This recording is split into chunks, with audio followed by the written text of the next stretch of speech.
Hello, I'm Isaac Hayes III, founder and CEO of Fanbase.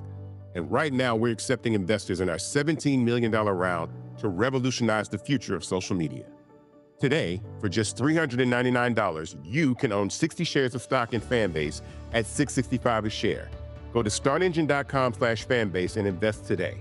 While the big platforms have grown too massive and disconnected from their users, Fanbase is building a platform where creators and users truly come first. We've already raised $8.6 million from everyday investors who believe in this vision, and now you can join them. This is your chance to invest in a social media tech company with over 1 million users that is disrupting media by allowing anyone to reach all of their following and monetize their content from day one. The market is changing, big platforms are failing to serve their users, and Fanbase is stepping up to fill the gap. Don't wait until it's too late. Invest now. Invest for yourself and your future. Go to startengine.com/fanbase and own the future of social media.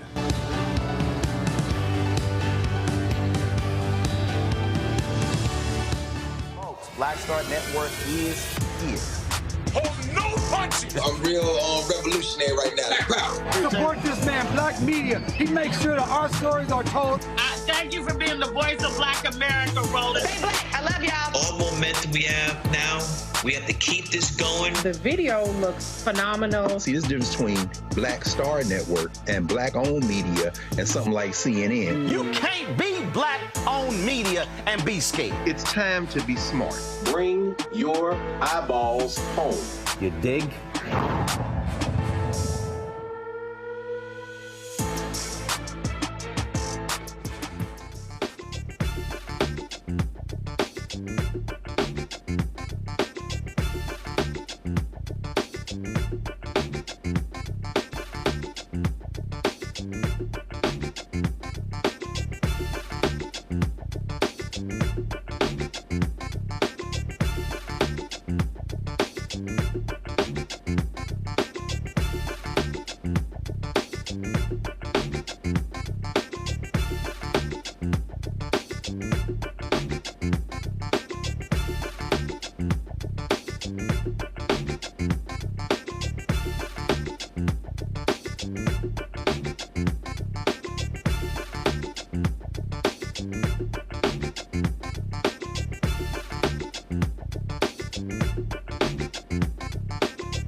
Today is Wednesday, February 19th, 2025, coming up on Roland Martin Unfiltered, streaming live on the Black Star Network. An 11-year-old Texas girl gets bullied so bad about her family's immigration status. Literally, her classmates were threatening to call ICE as she took her own life. Trump's Department of Justice fired multiple immigration judges, but I thought that their focus was on immigration, causing more disorganization in an already backlogged system. We'll talk to one of those fired judges. We'll also talk to a law professor about the repercussions of our children that will face if the Department of Education gets dismantled or severely hampered. We'll be joined by House Minority Leader Hakeem Jeffries to talk about how Democrats are fighting back against this Donald Trump, Elon Musk attack on America. Plus, in our Crockett Chronicles, Congresswoman Jasmine Crockett explains why midterm elections are vital and tells the View audience that if they don't understand how dire our situation is, they will soon find out once Trump's policies fall at their doorstep. That and more. It is time to bring the funk. I'm Roland Martin Unfiltered. On the Black Star Network, let's go. He's got it. Whatever the miss, he's on it. Whatever it is, he's got the scoop, the fact, the find. And when it breaks, he's right on time and it's rolling. Best believe he's knowing. Putting it down from sports to news to politics. With entertainment just for kicks, he's rolling. It's on go, roll, roll, y'all. It's Roland Martin, yeah. Rolling with Roland now. He's funk, he's fresh, he's real, the best, you know he's Roland Martin now.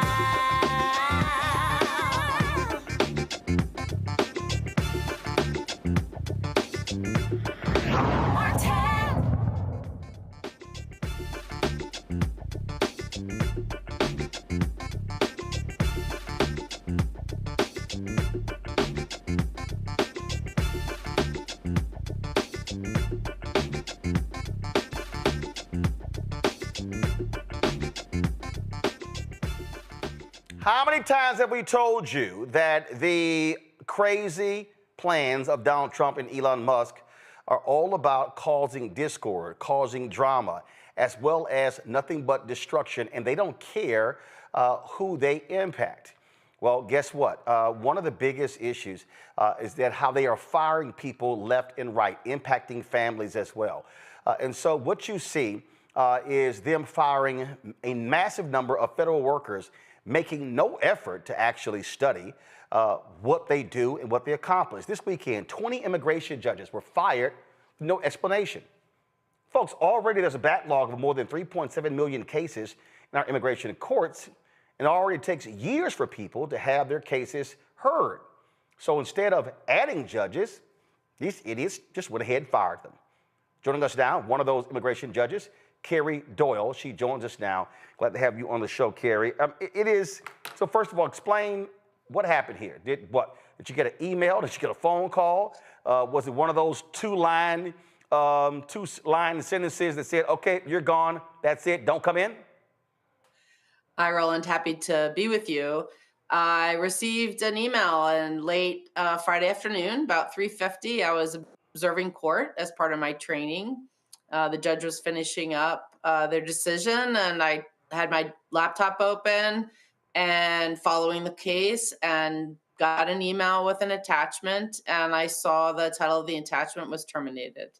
So it actually was 2 paragraphs, but there was really no explanation other than them saying, the acting director saying it was no longer in the interest of the agency that I continue with my employment. Okay, that's actually confusing considering that they're talking about people should come in the country the right way.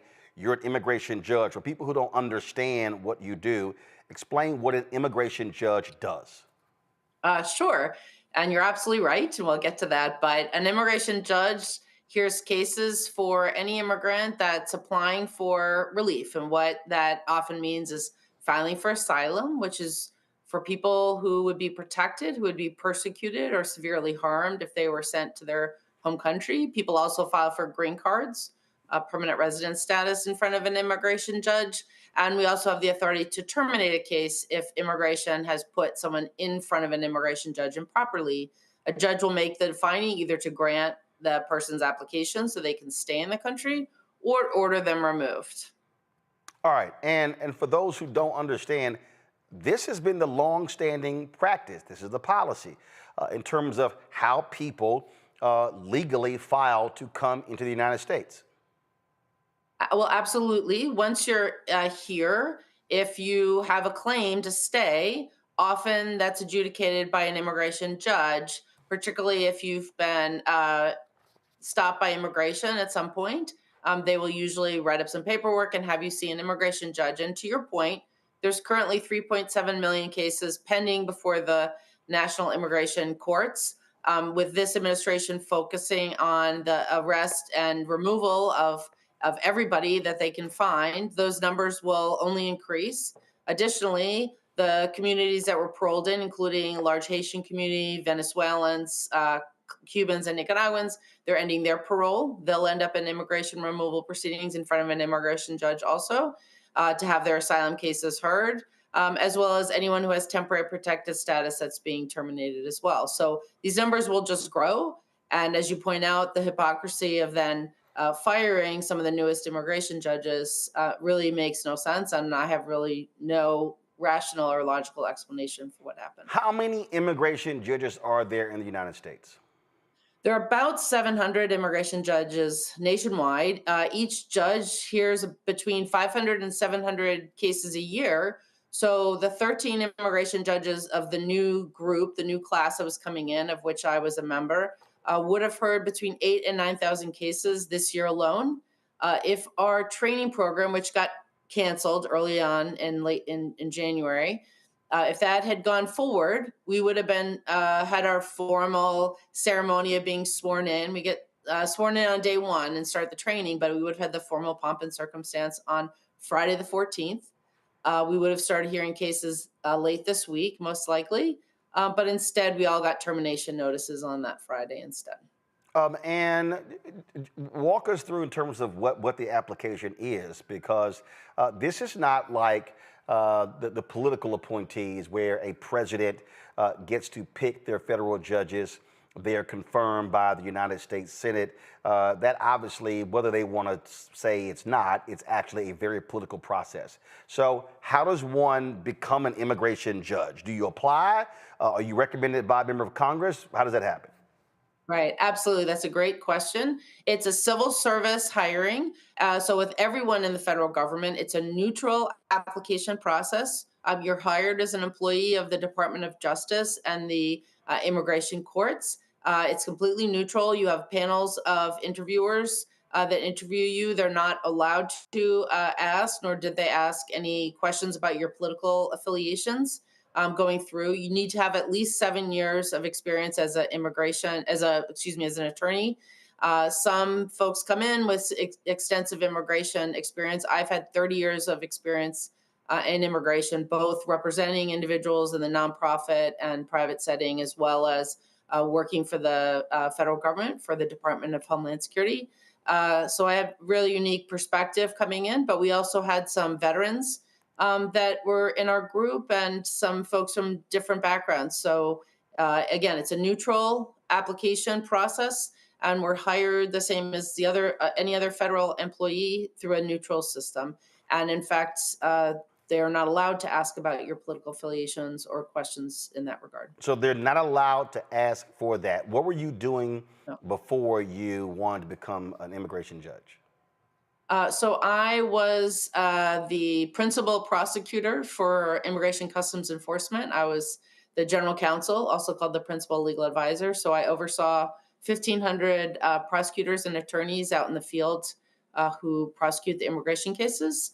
And we also have attorneys in headquarters. And then I also served as a deputy general counsel in the Department of Homeland Security. So I worked on a number of the regulations and the border bill, for example. There was a bipartisan border bill that was proposed and accepted about a year ago. that this incoming president then blew up that agreement, and the bill never became law. That would have put a lot of resources into the border, into the immigration courts, and fixed some of the serious problems that exist in our broken immigration system. So, again, this is speculation or what you've heard. I mean, do you believe that what the desire here is to appoint hardcore MAGA judges?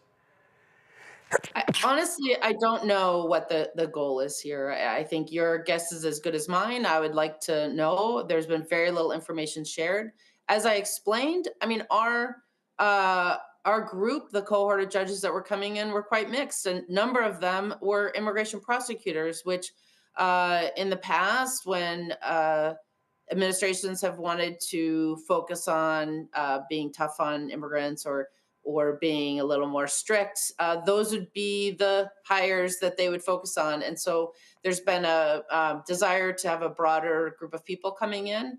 But nonetheless, a good number are immigration prosecutors who the office I used to head, but they have extensive immigration experience, which is quite helpful. And then we had people that had come from other backgrounds, and I had both in my background, so both being a prosecutor and being a defense attorney, if you will.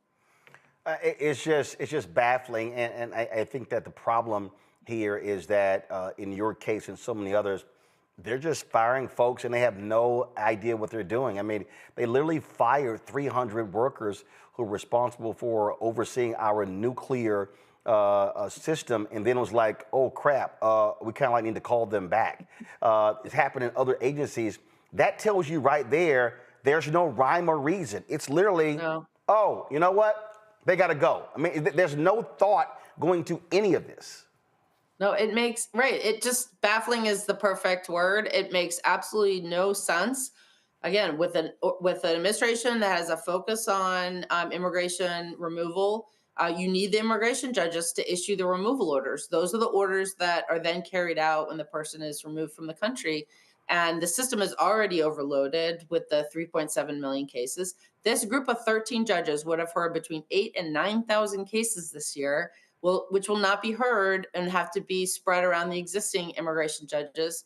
It just really makes absolutely no sense. And I just can't imagine what the thought process is if they continue. I just hope I'm only the last and not the first of the group that will be fired, because if they start firing more judges and the probationary judges, the court I was in will collapse. There will only be one, maybe two judges left there. And it was stood up to take the backlog off the Boston Immigration Court, which was one of the largest backlogs in the country. And they're just struggling and they need the help. And meanwhile, the Department of Justice is asking for more money to hire more judges. So I'm sorry. Trump's DOJ is asking for more money to fire more judges, and they just fired some judges. Yes, in their budget, they're asking for more money for judges, yes. Absolutely baffling. You obviously had left your previous job, so right now you're out of a job.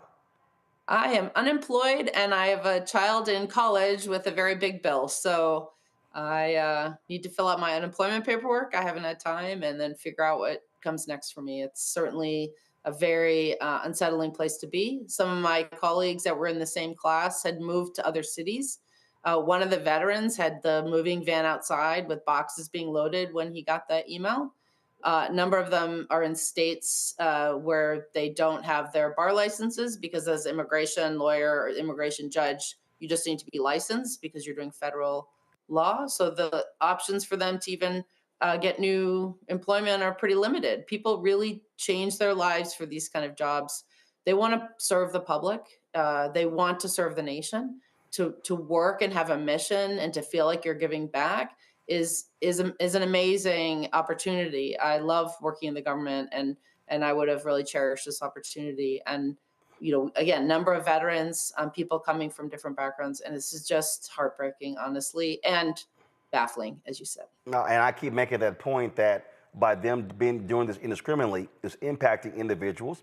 It may lead to people actually being evicted, losing homes. They've got children in college. They've got uncertainty there. it's going to cause individuals to potentially have to apply for SNAP benefits or other government benefits because of this sudden termination, and then they're trying to cut that as well. And so there are real world consequences to this willy-nilly, just whack people, who cares who they are, and then let's go out and just scream, hey, we're saving you billions of dollars a day when they actually aren't. Absolutely not. Imagine how much money it costs to hire us. I interviewed in October 2023.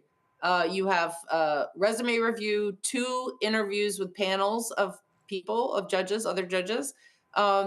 You do a background check, you do a drug test, you get biometrics taken.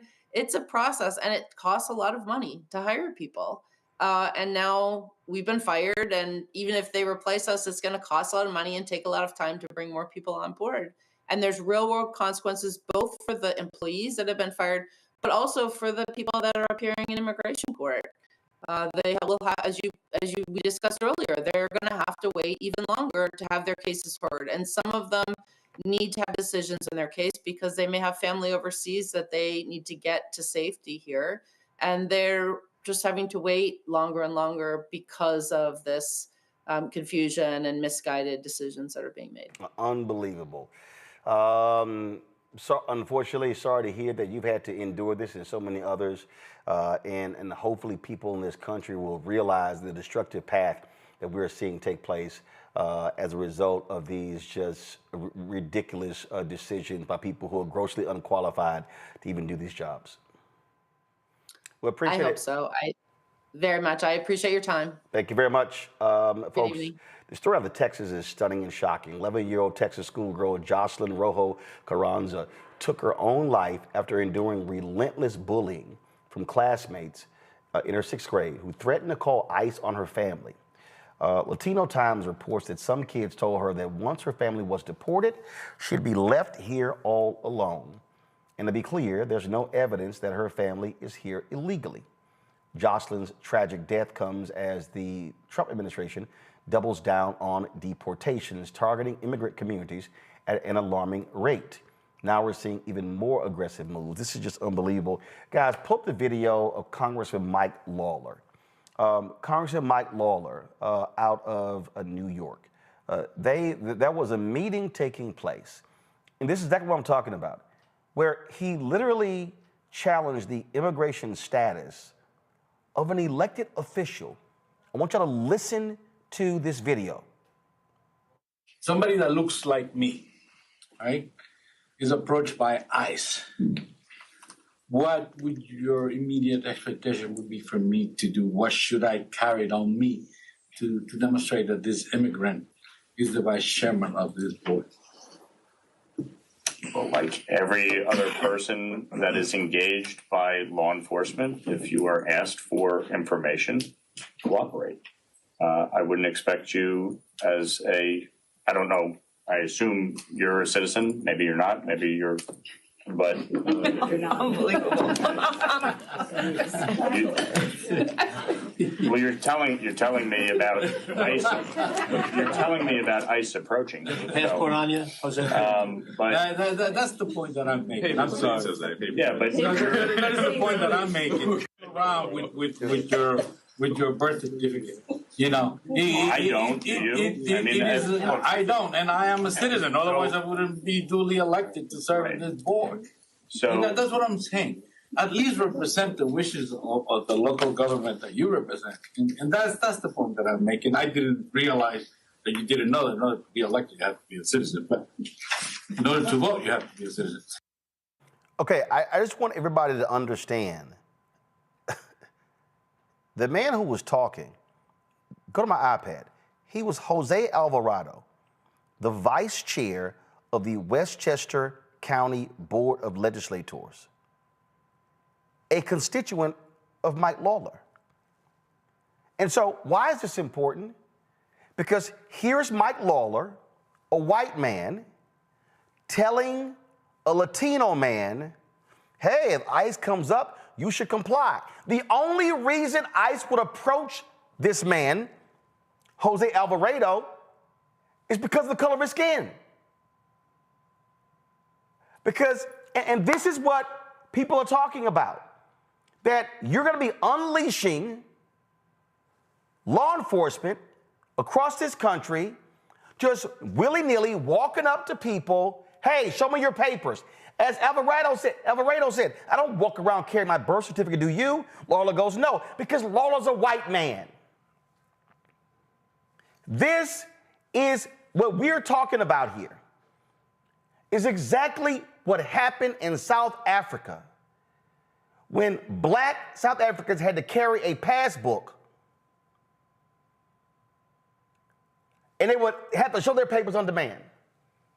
That's what led to the Polaroid Revolutionary Workers Party, the black Polaroid workers, Ken Williams, Carolyn Williams, when they realized that Polaroid was making the actual documents. And it was that group, the Polaroid Revolutionary Workers, they're the ones who actually started the divestment campaign against South Africa. What we are seeing is, we're seeing racism being unleashed against people. And let me be real clear. To all y'all black folks who are watching, who are saying, well, guess what? They should leave. It applies to you as well. Because if they think that you look like you're from Bermuda or from Haiti or from Jamaica or from any African nation, they have the right to stop you and say, show me your papers. So I need everybody to understand, this is not only applying to Latinos, because Latinos are not the only people. The people coming in this country who are undocumented, they're not just Venezuelan, Colombian, Mexican, from Latin American countries. No. Do y'all realize a country that actually sends a significant number of undocumented people to the country? India. So now we're talking about Indians, black people. What we're talking about is nonsensical we're witnessing in this country. Joy Cheney, founder of Joy Strategies out of D.C., Dr. Zachary Kirk, educator and content creator out of Atlanta, political sis, social media, political activist from Knightdale, North Carolina. Political sis, I'm going to start with you. People just don't understand. This is significant what they're doing. We cannot ignore this reality. This is a racialized attack. After y'all make this round of comments, I'm going to bring a guest in who's the author of a book, The South's Long War on Black Literacy. This is, and I have been saying this, I have been yelling this since 2009 for 16 years, that what we have, I said then we are in the beginning stages of white minority resistance. What this is white nationalism and white supremacy. It is attack on black people, on people of color. Yeah, go ahead and get your papers. Have your passports out, have your birth certificates out, because that's where we're at. I don't understand why black people doesn't realize that this does apply to them. We saw how they treated the Haitian people, so be ready. I'm black. I better have my papers out, because I could be walking to work. Next thing I know, they're coming up on me, and I was born and raised here in North Carolina. I'm a citizen. I don't believe you. They take and snatch me up. It applies to all dark-skinned people, including Indians, yes. Yeah, this is about, if you're non-white, yeah, you're good. And Zachary, if you are a white Latino and they look at you like, hey, you don't look like one of them, you're good. That's essentially the black people who passed for white during Jim Crow. It's exactly the same thing. And it's just such a heartbreaking, like when you brought up the story of the little girl in Texas, and it just broke my heart. Like that whole story has just really captivated me, because that is the result of the hatred that is being perpetuated by the entire MAGA movement. And it illustrates that hatred is continuing down through generations. They have unleashed, or they are perpetrating a type of infestation in this country that's going to take generations to root out, that we're not even beginning to address. It's heartbreaking. Joy, this is 6 years we had this show. It'll be 7 years in September. We have been warning people that this is the case. All of that talk on Fox News and conservative radio and conservative digital spaces, great replacement theory. We saw in 2021, it was attacks on Black Lives Matter. 2022, it was CRT. 2023, it was woke. 2024, it's DEI. What this is absolute white anger at the changing demographics of the country, and what they are doing is shameful and despicable. And frankly, there were so many people, supposedly progressives, supposedly Democrats, supposedly independents, who voted for this. Oh, I'm sorry, they didn't vote for this stuff, they voted for the policies. Well, these are the policies. That's right. And this time, there can be no mistake what he meant. Last time, unlike us, many people found themselves confused, thought they were going to get something else. But this time he was very much on the nose, very plain spoken in terms of what he was advocating for. And Project 2025 made it even plainer. So none of those people have any excuse, and we're not going to tolerate this. That was racism. That was xenophobia. That was misogyny. That drove their vote, and how we are here. This is whitewash, and we know what it is. And so, we have to begin naming it, because for some of our white friends, they have a fantasy of themselves that is not, they don't think of themselves as Bull Connor. They don't think of themselves as the person who would be screaming at a Ruby Ridges. They see themselves in a better light. And what we have to remind them is, no, you are that person in history. You will be that person for your own children. And just as a moment of personal privilege, my stepson is Afro-Latino.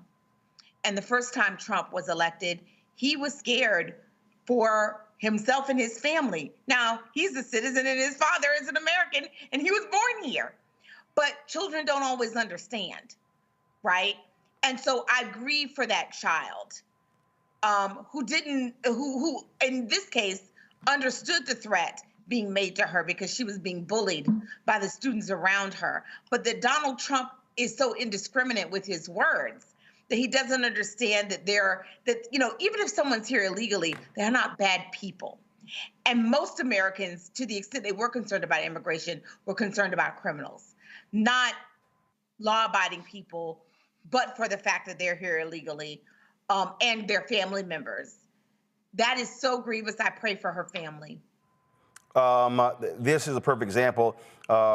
Texas State Representative Armando Wale, a Democrat from Houston. This was 2023, where he went off on fellow Republicans over bills of things such as this here. Watch this.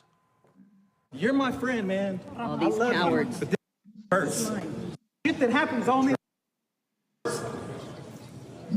I can't go hang out with I can't drive my brother, my cousin.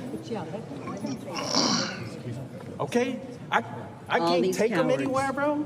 I can't go to a boiler. I can't go to a baptism because my community is being attacked. Y'all don't understand. Dude, hurts our community. It hurts us personally, bro. Could have just let us It hurts us. Just let us debate it. It hurts us to our. You're my friend, they actually don't care, and this is what we're seeing. And every Democrat in the country should be talking about that little girl. And this is what happens when you unleash this kind of stuff. These children listen to their parents, listen to what's on television, and they repeat that crap in schools. This girl is dead because they threatened to call ICE on her family, and that is diabolical. And that should not be happening in this country, but it is. It's happening every single place in America. I'm going to a break. We come back. We're going to talk about the consistent attack on black folks and black books, black authors. Y'all, this is absolute. I called it in my book, White Fear, how the brownie of America is making white folks lose their minds. I keep telling people what's going on. And we're going to talk to a book author next who breaks down how this is not new when it comes to white supremacists from the South. You're watching Roland Martin Unfiltered on the Black Star Network. speak on the other side of change. Abolition focus. Should we aim for reform or abolishing the entire system? Timon Felix lets us know how much possibility lies in abolition. That is such a radical image because it offers the suggestion that we already know to be true, which is that we have what it takes to take care of each other and to take care of ourselves. Watch us on the Black Star Network, so tune in to the other side of change.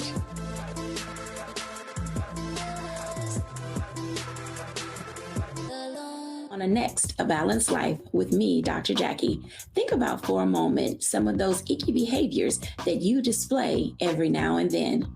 Are you a petty Betty or a crabby Kathy? Where do those less than attractive traits come from? We all have them. And more importantly, how do we get rid of them to make certain that they don't infect other people? Pettiness is something that we all carry. It's just make sure that you carry it well and you don't use it to intentionally hurt. On the next A Balanced Life with Dr. Jackie on Black Star Network. What's up, y'all? Look, Fanbase is more than a platform. It's a movement to empower creators, offering a unique opportunity for everyday people to invest in Black-owned tech, infrastructure, and help shape the future of social media. Investing in technology is essential for creating long-term wealth and influence in the digital age. The Black community must not only consume tech, we must own it. Discover how equity crowdfunding can serve as a powerful tool for funding Black businesses, allowing entrepreneurs to raise capital directly through their community through the Jobs Act.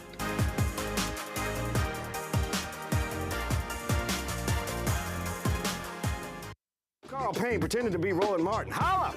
You ain't got to wear black and gold every damn place, okay? Ooh, I'm an alpha, yay. All right, you're 58 years old. It's over. And you are now watching Roland Martin Unfiltered. Uncut, unplugged, and undamn believable.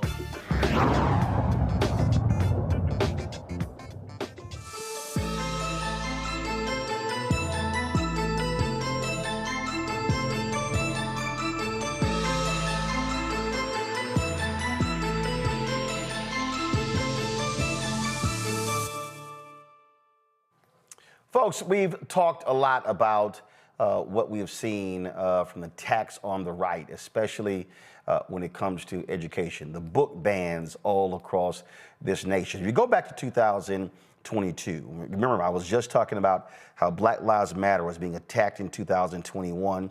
Then all of a sudden in 2022, it was all about CRT. That led to Moms for Liberty taking over school boards, especially in the South. What then happened, they came in and started firing Black superintendents, progressive superintendents.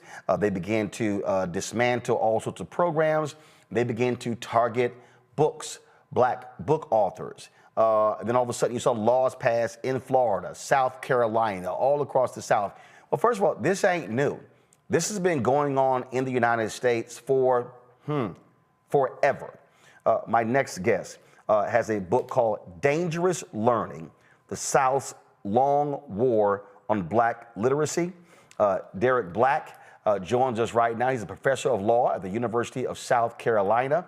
Glad to have you on the show, Derek. I mean, the thing about what you lay out here in this book, this is American history. This is Black history. And the problem is the folk who are doing it, they don't want students to read your book. They don't want people to know what has been happening in this country for decades, for centuries. Talk about that. Yeah, I mean, I think there's an interesting part of this history, which is there's this assumption by a lot of folks that Black literacy, Black reading and writing was always criminalized during slavery. And what I talk about in this story is actually there were Black schools in Charleston, South Carolina. There were Black schools in Savannah, Georgia in the late 1700s and early 1800s. And it wasn't really until Black people demonstrated the power of literacy. They started using that literacy to fight back, that it became dangerous. And at that point, that's when you see the South begin to close in. I start with the man, Denmark Vesey. A lot of people may not have heard of him, but he was born into slavery, actually got his freedom with a lottery ticket, if you can believe that. He'd been hiring himself out, sharing some of the proceeds. He buys a lottery ticket, gets his freedom, and spends the next 20 years developing his literacy. And in the early 1800s, he's reading congressional debates about slavery. He's reading about the Haitian Revolution and that folks there are free. He's reading the Bible and interpreting it for himself instead of what he was hearing at the church.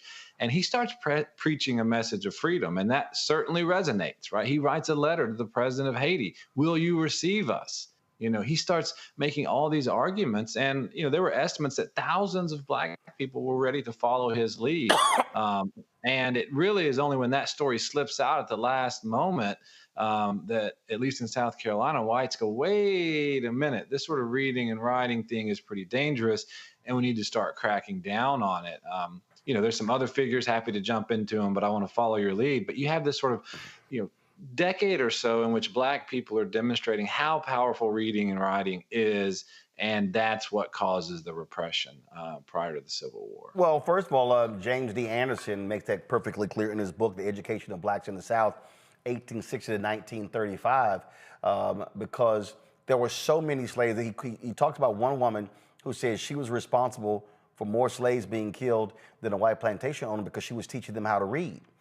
And the reality is those white plantation owners understood that there was power in that book. Frederick Douglass said, once you learn to read, you will be forever free.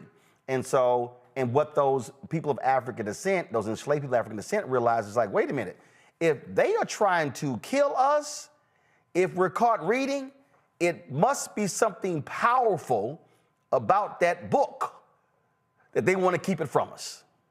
I mean, that's actually the sort of interesting thing that happens, which is once it becomes criminalized, it becomes this forbidden fruit. And you're exactly right. Like, communities keep this knowledge and keep it secret, and they run secret schools for 3 decades, and it becomes the forbidden fruit. But as some Black people said, it was like the Black man who could read and write had magic in his hands. He had magic in his heart, and he could wield it.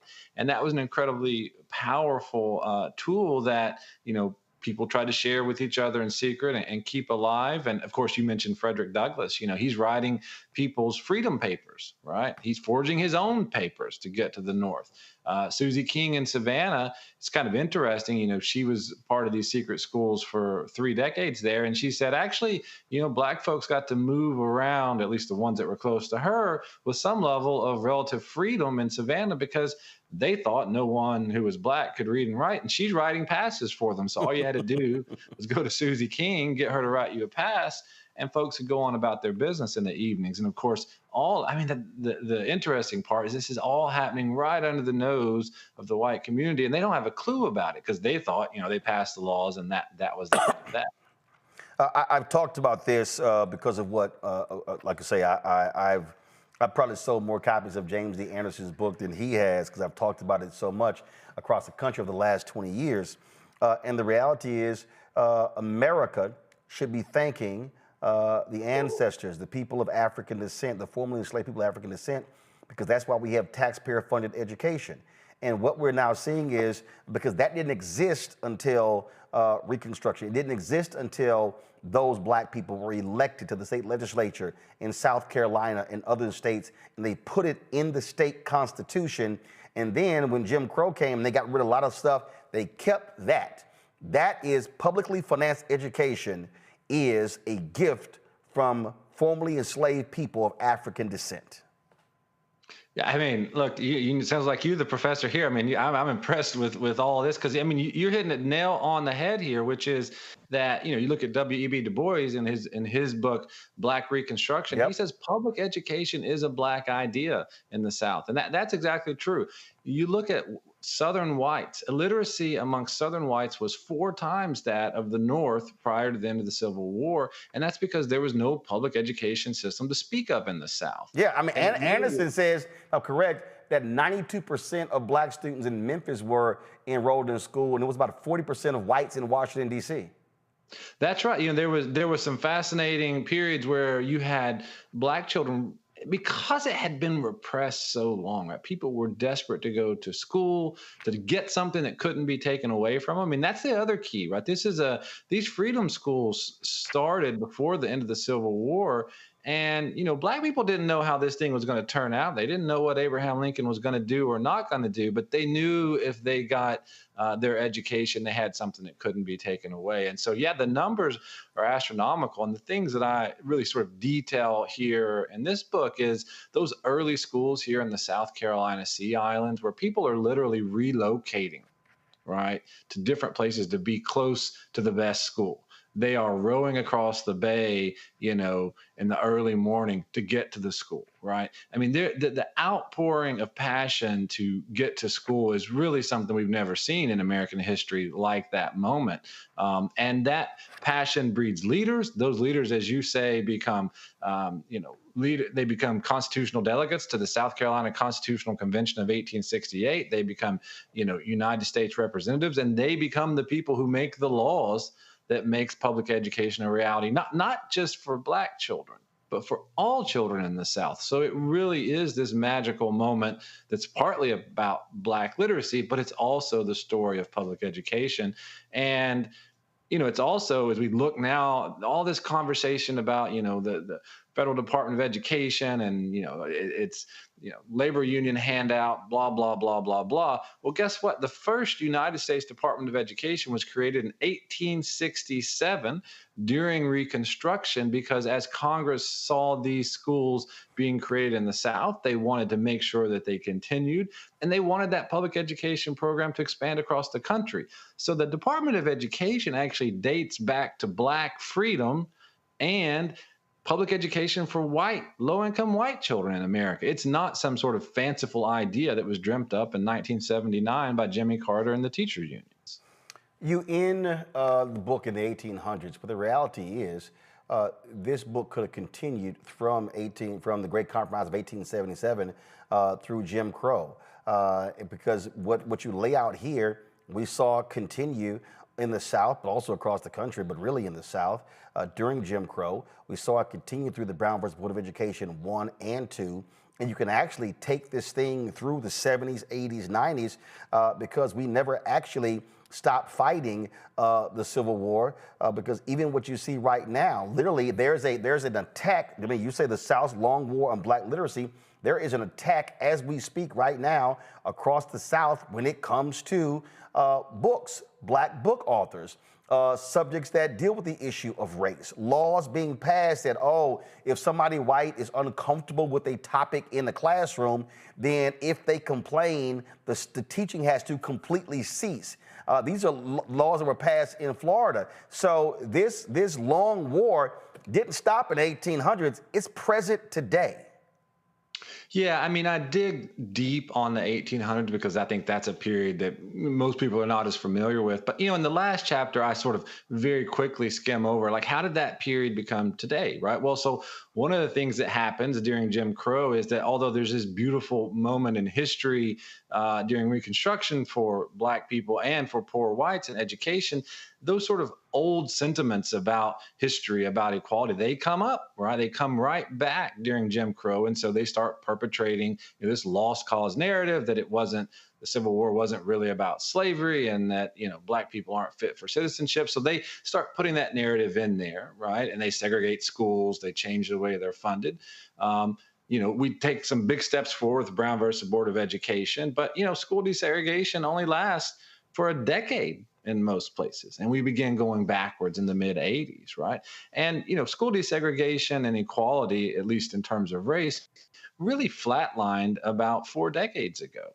But what happened, and I talk about this in the book, is that, after George Floyd's murder and the murders of others, we had a new push for equality in America. We had, at least in our schools, we had a new push to be more inclusive. We had a new push to think about, maybe we should think more seriously about our history. And that's when we have another backlash. And so what this book really is a story of, 2 steps forward. Hopefully it's only 1 step back.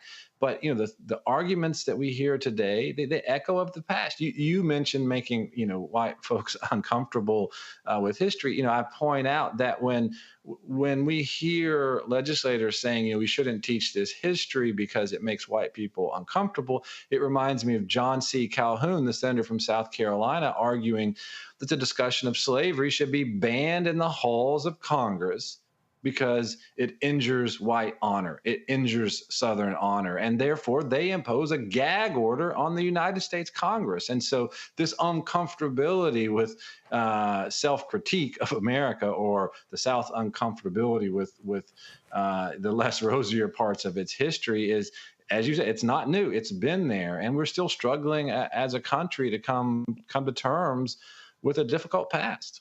I believe, because you brought up the death of George Floyd, May 25th, 2020.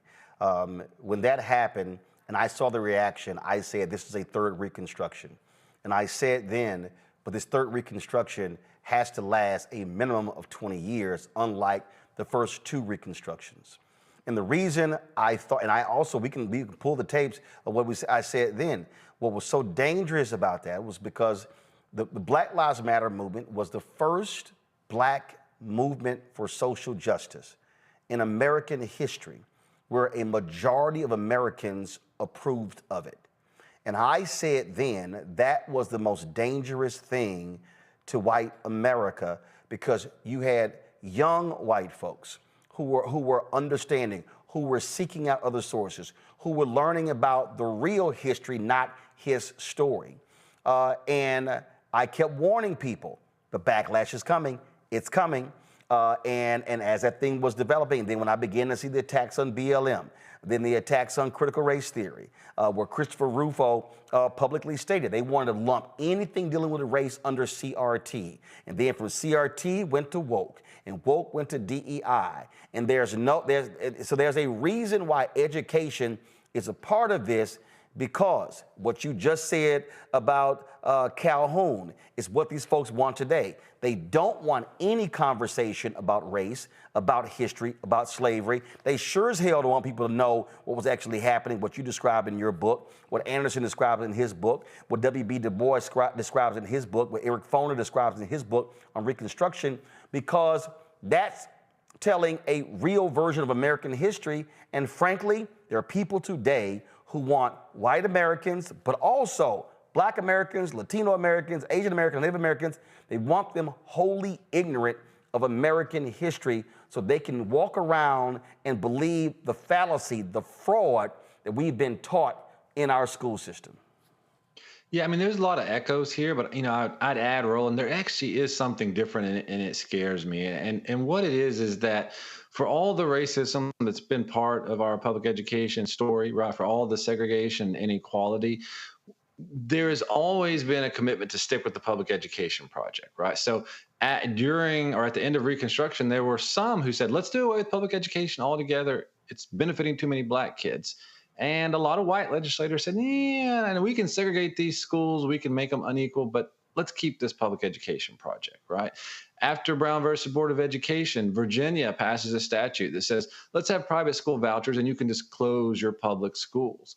And the Supreme Court strikes that down. But there's actually a lot of other communities, and Jim Ryan writes about this in a book about Richmond. They said, look, if our choice is between no public education and integrated public education, we will very reluctantly take integrated or desegregated education. But what has changed in this moment, if you sort of step back in it, is this is the first time in American history that the public education system itself is being condemned. The public education system itself is trying to be taken down. And, I've written about this in my other book, Schoolhouse Burning, right? If public education has never been perfect, it's never fully served students of color, and probably never will in my lifetime, but it has consistently tried to make steps forward. We have made important steps forward.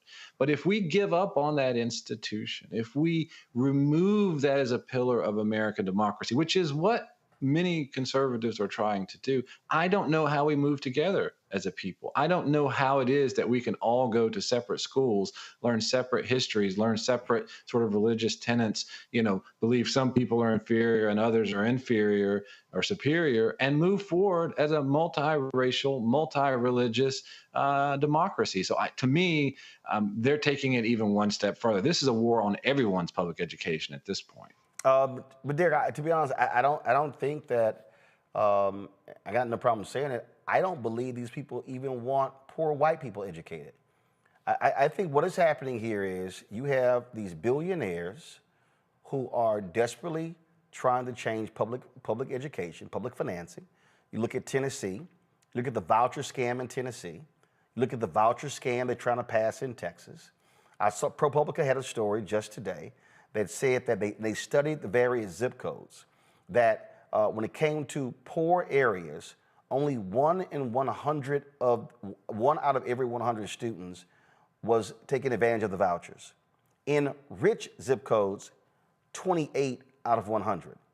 I believe what you're seeing is, and I had Representative James Tellerico on the show talking about Texas. You don't have enough available private seats in private schools. Even Greg Abbott finally has conceded that, with this voucher scam, that it could lead to cuts in public funding for public schools. They don't want that. That's not their desire. It was one of Ronald Reagan's aides who said, let's start college tuition because we literally don't want everybody getting educated. I believe these people want an illiterate class of Americans in the future. Their actions are actually saying it.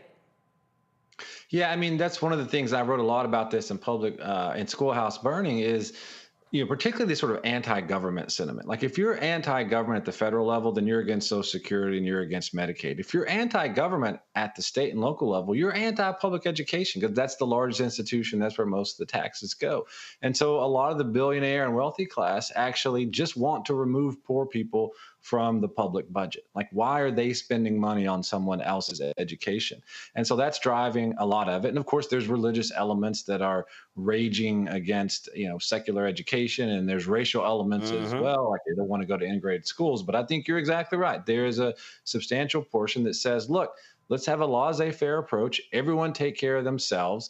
And this voucher scam, as you call it, is really about getting people off the public dollar. Because once you get them in a private system, you're not obligated to meet the full cost. You're not obligated to raise the cost of the value of the voucher each year. And there's no reason to believe they would. That's number one. But number two, as you point out, high quality private schools cost a lot more than the vouchers are worth.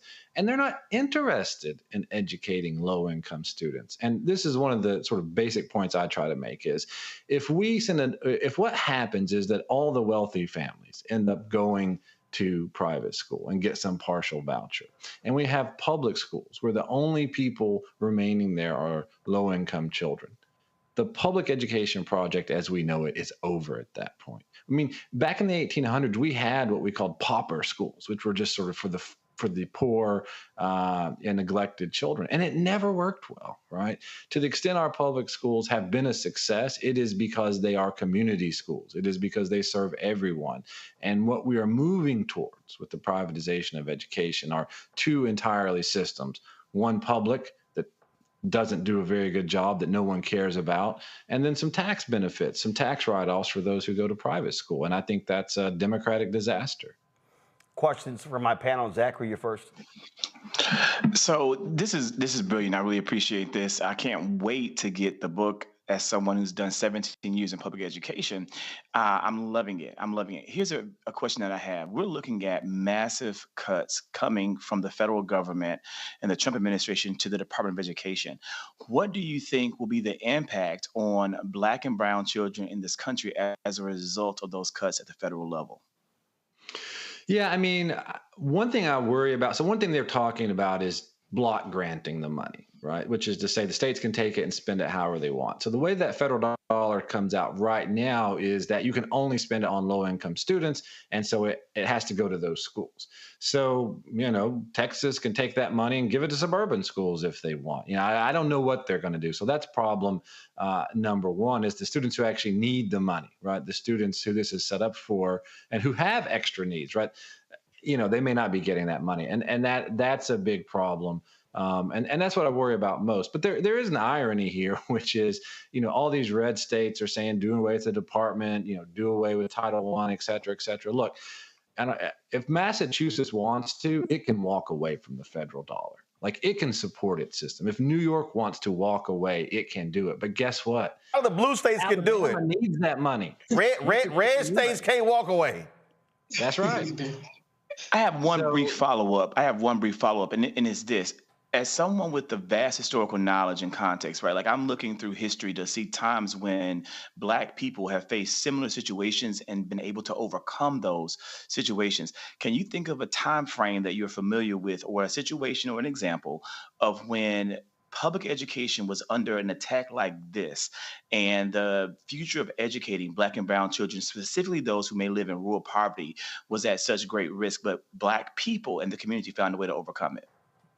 Yeah, I mean, look, Roland talked a lot about or mentioned Jim Crow, but I mean, there's a lot of perseverance there. I mean, there was this moment in Mississippi in particular when they were debating, what we're going to do at the schools, poll taxes, et cetera, et cetera. And Black leaders said, look, as long as those school doors stay open, right, we got a shot at citizenship. You want literacy tests to vote? Fine. We'll overcome. Now, of course, there's other things that came into play, but what you see is a period of the most educated, most sort of well-to-do Black folks leading schools, like lifting children up. And look, they were fighting against the odds, but there's a lot of success during that period. And so we need to hold that up.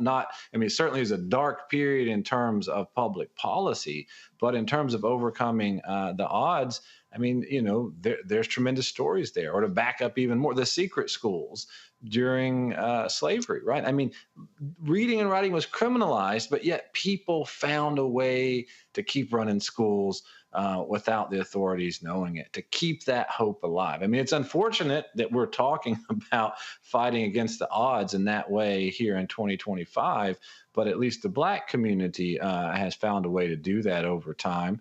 And, you might have noticed that when the CRT stuff first started happening in Florida, there were religious communities that said, look, we're going to have freedom school on Saturday and Sunday. The church is going to do it. So whatever you're taking out of the public school, we're putting it back in on Saturday and Sunday. Joy. So there are so many things I could talk about here, but I know we're short on time. Let me just challenge you on one thing. One of the reasons why we are seeing the attacks be more effective on public education is because, frankly, we have a generation of parents who were poorly educated by the public education system. And so they're looking at it and they're saying, what's my child getting from it? White parents, Black parents, Latino parents, Asian American parents, et cetera. What do we do about that? Because I do think you're right. This time feels different. And I think that one of the things that feels different is that people have their own experience. And we don't want to be Democrats who are being tone deaf and saying, let's bring back a public education system that people think has failed them. Yeah. So a couple of things. I mean, let's stipulate right now that there's been no period in history in which our public schools have fully met the needs of poor children or Black children. Right? That's a given. But I mean, I guess I would push back on this sense of disappointment. Look at election night this past November. And in Kentucky, where Donald Trump collected 64% of the vote, there was a school choice bill on the statewide referendum to change the Constitution to allow this privatization. And guess what? In that Republican state, 66% of Kentucky folks voted against it, right? So more people voted against the privatization of education in Kentucky than voted for Donald Trump. Same story in Oklahoma on that same night. I'm sorry, Nebraska on that same night. We've been talking about Texas on here. Look, Greg Abbott held 4 special sessions and refused to allow the legislature to go home because it wouldn't pass a voucher bill. That's where rural Republicans stood on this issue. So what did he do? What did the billionaires do? They primaried every rural, these are rural white Republicans, to kick them out of the Republican Party in the state of Texas. Yep. So what we really have is a small group of political, well-moneyed folks that are spinning this narrative, raising money off of it, passing bills. But I don't think this is what regular folks want, regardless of political party. No, they don't. But that's also what happens when people don't vote, when they actually sit elections out. When 90 million people don't vote in the federal election, then that's what you actually see. Political sis, real quick, go ahead. Thank you so much for coming on. That's one thing I want you to try to explain to the audience is that not having public education, when they take money away from public education and put it to the voucher programs or voucher school programs with schools, can you explain to the audience how it affects people, especially poor people in rural areas, in reference to transportation, in reference to being able to discriminate against your children's disability or religion? Can you explain that? And one more question, I hope you don't mind me asking. Can you also explain the importance of us having federal loans, grants, especially when it comes to Black women, because we rely on those programs so much? Thank you. Well, you threw a lot at me. I'm going to try to get some of it. You may have to follow up what I missed. but let me say that, I mean, first of all, just because 10 kids leave or 20 kids leave on a voucher from a public school doesn't mean the cost goes down, right? So number one, those schools still got to run the same bus routes, same number of lights it got to be on, same number of teachers. The heating bill is the same. So, you lose 20, 30, 40, 50 kids and you lose $200,000, $300,000, $400,000, your bills are still the same. So the public school has to make a choice. Is it going to cut services or raise taxes? So that's where we're at on that. On the private side, and I'm glad you raised it because we haven't talked about it, we're talking about taking public dollars and sending them to private institutions where there are no protections. As one of my colleagues at the Southern Poverty Law Center said about 4 years ago, the further our children get away from the public school, the less we can protect them. There is no protection for sexual assault. There is no protection for sexual discrimination. There is no protection for racial discrimination. There is no protection for disability discrimination. There is no protection for religious discrimination, right? So, and I'm not saying all private schools are doing that. But what I am saying is even if you were okay with this sort of voucher scam, as Roland called it, like there ought to be some protections. This is public money, and we ought not be giving our money, our public tax dollars, to institutions that discriminate. And when you raise this in the state house, they scream and holler, no, we can't do that, private choice, and let the parents decide. I mean, I'm not okay with parents deciding to discriminate against other children. To me, that's just sort of a non-negotiable. But that's what we're doing with a lot of these private dollars. Indeed. For the folks who are watching, the book is called Dangerous Learning, The South's Long War on Black Literacy. Derek Black is the author. Derek, glad to have you on the show. Thank you very much. Thank you. Folks, we come back, more to talk about the craziness happening in this country. We're also going to be joined by the Democratic House leader, Congressman Hakeem Jeffries. What is his plan to combat BAGA? I'll ask him directly right here on Roland Martin Unfiltered on the Black Star Network. Don't forget to support the work that we do. Join our Bring the Funk fan club. The goal is to get 20,000 of our fans contributing on average $50 each. It comes out to $4.19 a month, 13 cents a day. And so when you support us, that's what it matters. And so if you want to give to us via Cash App, use the Stripe QR code. It's right here. If you're listening, go to blackstarnetwork.com for it. You can also contribute to us via check and money order. P.O. Box 57196, Washington, D.C., 20037-0196.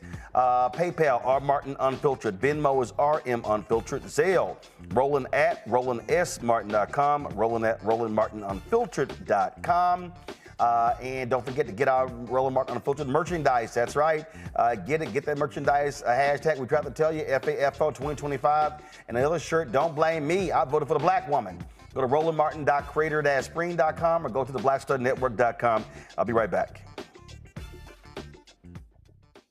This week on the other side of change. Abolition focus. Should we aim for reform or abolishing the entire system? Kimon Felix lets us know how much possibility lies in abolition. That is such a radical image because it offers the suggestion, a suggestion that we already know to be true, which is that we have what it takes to take care of each other and to take care of ourselves. Watch us on the Black Star Network, so tune in to the other side of change. On the next Get Wealthy with me, Deborah Owens, America's Wealth Coach, you'll learn how wealth begins at home and how it can set the right path and the right course. Wealth building, specifically in the Black community, is about making sure that we have assets that can last beyond our lifetime. That's right here on Get Wealthy, only on Black Star Network. This is Tamala Mann. And this is David Mann. And you're watching Roland Martin Unfiltered.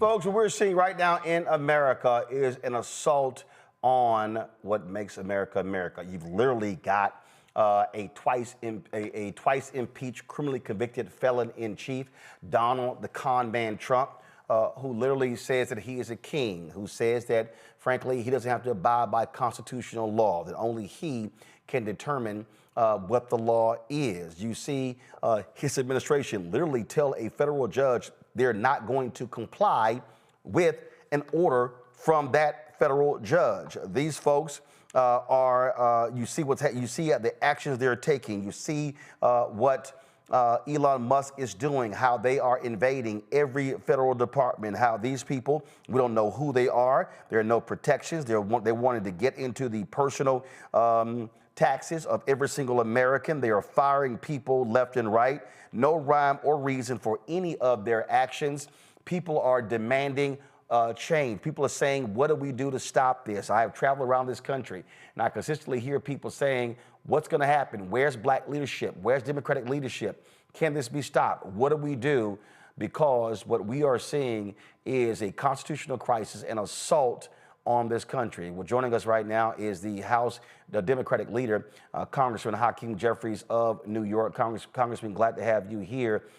It's a lot I want to get to, but first and foremost, this is what I hear. I hear this constantly. People keep asking me. I was in San Francisco for the NBA All-Star game last week. They said, what the hell are Democrats doing? Are they fighting back? What is the plan? Good evening, Roland. Great to be with you. Thanks for all that you do and bringing the information straight to the people in a clear and compelling manner.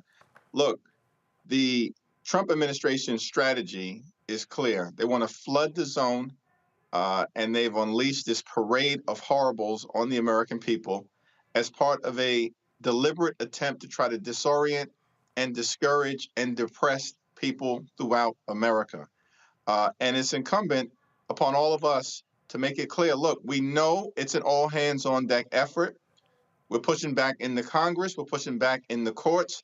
We're pushing back in communities all across America. And we're going to have to do it day after day, week after week, month after month, until we get the country through this moment. But the notion that this is all inevitable and that Donald Trump is simply going to steamroll the country is belied by the facts. There have been more than 75 different lawsuits filed in federal courts all across the nation related to at least 25 different unlawful and unconstitutional executive orders or administrative actions taken by Donald Trump. And we're winning in court. Donald Trump is losing. That's going to have to hold. We're going to have to continue to follow the process all the way through to the end. But we're winning in court. We're not losing. He's losing. In terms of the community and making sure that we can bring the information directly to everyday Americans on the ground, in town hall meetings, at rallies, in the living room, on social media, and in every possible way, it's going to be critically important for us to continue to press forward in that regard. Abraham Lincoln once made the observation that public sentiment is everything. With it, nothing can fail.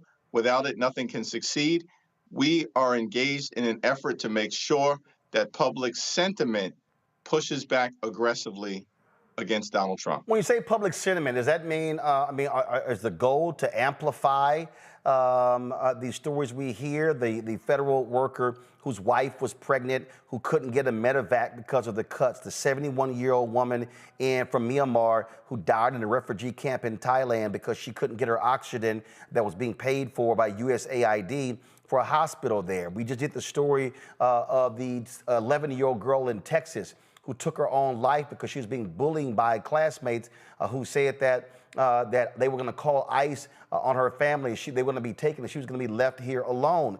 We even played a video of one of your colleagues, Congressman Mike Lawler from your home state, who literally talking to a Latino legislator in Westchester County, where he was like, well, hey, if ICE comes up to you, you need to comply. And the guy was like, what are you talking about? I'm an American citizen. So what we have is we have a visceral attack on people of color, on black people, on Latino people, and you've got, frankly, some Democrats who are like, hey, we're spending too much time talking about diversity and things along those lines. The elevation of these stories is going to be critically important because at the end of the day, the far-right extremism that is being unleashed on the American people has real-life consequences for everyday Americans in our community and in communities all across the nation. And we've got to elevate these stories, continue to tell these stories, and do so relentlessly, exceeding the intensity by which these unlawful executive actions are being unleashed on the American people. And that's what we will continue to do. We're thankful for the work, Roland, that you've been doing in that regard, and it's going to be necessary. Look, the central scheme that is taking place here is that Donald Trump and Republicans consistently promised to lower the high cost of living for everyday Americans. We recognize that housing costs are too high, grocery costs are too high, childcare costs are too high, utility costs are too high, and insurance costs are too high. America is too expensive for far too many people. That should not be the case in the wealthiest country in the history of the world. Things need to change. Republicans promised to try to address the high cost of living, but they don't have a single bill, a single idea, a single initiative related to making America more affordable. Why? Because it was all a bait and switch. At the end of the day, what they really want to do is pass a budget that provides massive tax cuts for their billionaire donors and wealthy corporations. And then the third part of the scheme is to stick working class Americans, communities of color, and everyday Americans, including children, people with disabilities, and seniors with the bill by doing things like decimating Medicaid. Obviously, they want to, first of all, last night on Fox News, Donald Trump said there'll be no touching Medicaid and Medicare, Social Security. But then today he endorsed the House Republicans' bill. Are Democrats going to, obviously there's going to be a lot of pressure on their side when it comes to that bill. Are Democrats, are you going to tell your caucus, we're not going to lift a finger? Y'all want to pass that crap, you're on your own? Or do y'all plan to offer amendments and things along those lines? Some people are saying that the position of Democrats should be, no, if y'all want to pass that, you must do it with your votes. Don't look to anybody on our side for any votes to help you pass this massive tax cut for the rich. What's your strategy? The budget committee that took place last week, which advanced their budget proposal, every single Democrat participated in that 12-hour committee hearing. And at the end of the day, when the vote was called, every single Democrat voted against the GOP tax scam. And it's my expectation that you'll see that same level of intense and principled and enlightened opposition as we move forward, because the impact on the American people would be so devastating. Cuts to Medicaid, cuts to nutritional assistance for children and families and veterans, cuts to housing assistance at a moment when we should be trying to make affordable home ownership accessible to people as opposed to making it more difficult. Next week, it's our expectation that the Republican tax scam will be on the floor of the House of Representatives. We'll be able to debate it extensively and reveal for the American people what it's all about, why it will be so harmful, and why we, of course, are going to do everything that we can to stop it. Some Democrats said that they've been critical of a video that was circulated, that was edited, where you said, hey, we don't have any leverage, we don't have any power. For the people who don't understand politics, Republicans, look, they have a 3-seat majority in the House. So the question for you, what leverage, what influence, what power do you and Democrats have to stop Republicans from what they're doing? The Senate is a lot different, where one senator can actually hold up a lot. Is Chuck Schumer, your colleague there, is he trying to be as aggressive as possible in doing that on the Senate side? Because all I keep hearing from people is they want to see a fight. They want to see Democrats breathing fire, firing away, and saying that we are going to do all that we can to stop the MAGA right from, frankly, destroying the country. Budget Committee Democrats fought incredibly hard last week, and I think you'll see that level of fight continue to take place when the bill reaches the floor in the House. And it's my expectation that we'll see a similar level of aggressive and principled opposition in the Senate. Now, what's important to understand is that in the context of that leverage discussion, the question related to Speaker Mike Johnson and Republicans trying to set the stage to blame House Democrats for their inability to fund the government, meaning the Republican inability to fund the government, which could relate and result in a government shutdown. And the reality is, Roland, that Republicans have been lecturing the country for the last few months about how they allegedly won a big and decisive mandate. They control the House, the Senate, and the presidency. They have the responsibility to fund the government at the end of the day, particularly given the context of their complete control of the situation. And the notion that they would try to blame Democrats for their inability to govern is something that it was very important to shut down and make clear to Speaker Johnson that we are not going to let them get away with perpetrating that lie to the American people. At the same period of time, of course, we're going to fight as hard as we can to hold the Republicans accountable if they decide to support this bill that will be on the floor next week. All we need is 3 Republicans to join with the 215 Democrats that we have in the House right now, and we can stop any of this bad stuff from happening, from ever becoming law. But we cannot allow these Republicans to escape accountability.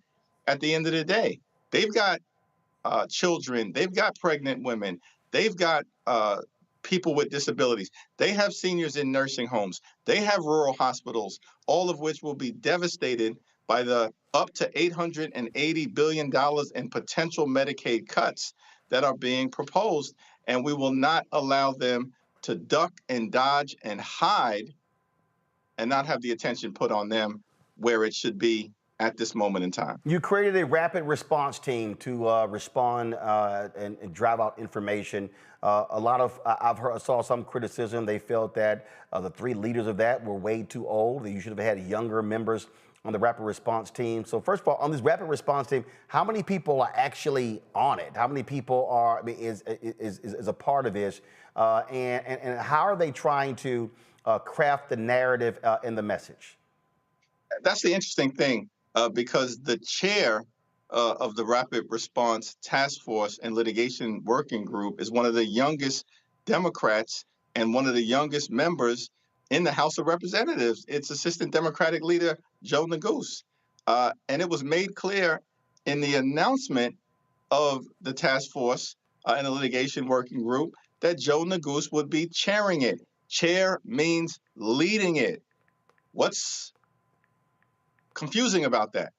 Now, there are 3 co-chairs, Rosa DeLauro, who's the top Democrat on the Appropriations Committee, Jerry Conley, who's the top Democrat on the Oversight Committee, and Jamie Raskin, a brilliant lawyer, led the second impeachment, who's now the top Democrat on the Judiciary Committee. They are there because those three committees are the areas of jurisdiction that most relate to the unconstitutional and unlawful executive orders that are coming out of the White House. While you're talking, of course, this is the actual press release. Henry, go to my iPad. This is the actual press release here. I know we're running out of time. I want to ask you this here in terms of, and I've had to deal with this with a lot of people. What do you say to black women, to young black folks, and others? And I've heard this a lot. Man, we're resting. We're tired. We're tired of being out here. We put it all on the line trying to elect Vice President Kamala Harris. You know what? Let the rest of these people do all the work, pick up the slack. What do you say to them when you've got local elections in 2025, but also you need a highly motivated base to turn out in massive numbers for the 2026 midterm elections? We have an opportunity to take back control of the House of Representatives in 2026. We only need to flip 3 seats out of a total of 435. This is the narrowest majority that Republicans currently have of any Congress since before the Great Depression. We are very close to being able to flip the House and cut Donald Trump's presidency legislatively in half in 2026. At the same period of time, of course, we have to engage in that day-to-day, week-to-week, month-to-month effort through these first 100 days and beyond to continue to push back against the extremism that we're seeing. And we're going to be here. We're going to be in the arena. We need everyone to join us when they're ready. But obviously, the more people that get engaged, the better. Last point that I'd make, Roland, one of the things that has been undercovered, but that we've seen, and you and I have talked about this over the last few months, is that there have been several special elections that have already occurred subsequent to Donald Trump being sworn in on January 20th, including one in Iowa in a Senate district, state Senate district, that Donald Trump had won in November by 21 points. The Democrat won by 4 in January, in the middle of the winter, because Democrats turned out and independent and swing voters said, enough already with the extremism, and it was only a week. And we've seen a similar pattern unfold in special elections in Virginia, in Delaware, and most recently in the suburbs of New York with respect to the Westchester County executive race, where Donald Trump's endorsed candidate lost by 27 points in a jurisdiction that has had Democrats and Republicans within the last decade or so serve as county executives. And so people are engaged. People do understand the stakes. And obviously, the more people get involved, the faster we can turn this thing around and move the country in the right direction. Well, in a moment, I'm going to be talking with Josh Will, who's actually running for winning the special election there in Florida. So it's going to be a tough race. It's a ruby red district. But again, if folks actually turn out, there could be an upset there. House Democratic Leader Hakeem Jeffries, we appreciate it. Thanks a lot. Thanks so much, Roland. I want to go to my panel real quick. Joe, I want to start with you. Your thoughts on what you just heard? I loved everything I heard, but I will tell you this, and we've heard it on this show. The American people are looking for visible leadership. I know everything Leader Jeffries is doing. I know everything the Democrats are doing, and I'm excited about it, but I live in D.C. and I work in politics. For the average American, they are saying, I don't see it. Who is fighting? Who's fighting for me? Where's the person who comes on at 4 o'clock in the afternoon to, give the debate? The counterpoint to what Donald Trump is doing, somewhat, a la what Governor Cuomo used to do, where they want that kind of visible fight. And this is something Democrats, I think, have just never been great about, showing our work. At the end of the math exam, you got to put a box around it and say, this is how I got here, but this is my answer. And you got to show that work. We've got to show our work. And, I've said things to folks privately. I'll say it here. I'd love to see Schumer and Jeffries bring together folks every afternoon to talk about what they've done and to bring in other people. And if it's not them, some of the former leaders who've been leaders of our nation. This is the time, especially if you think you're going to run for president in 4 years. To hell with that. We want to know what you're doing now.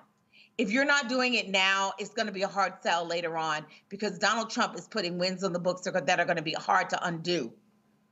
And so I want Democrats to show their work. And so that would be my challenge. That's what I was thinking while he was talking. Zachary? Look, I've been waiting for this moment, Roland. I've been waiting for this. It's going to be a lot coming out, so just brace yourselves. I hope I don't say any bad words. Love Minority Leader Jeffries. Huge fan of his politics and his work.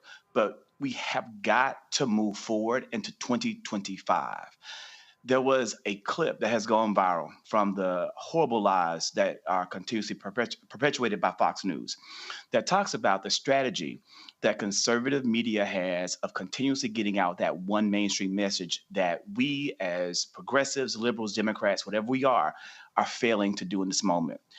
Our House Democrats, the minority party, the opposition, are continuously relying on things that worked in 1994 instead of things that are going to work in 2025.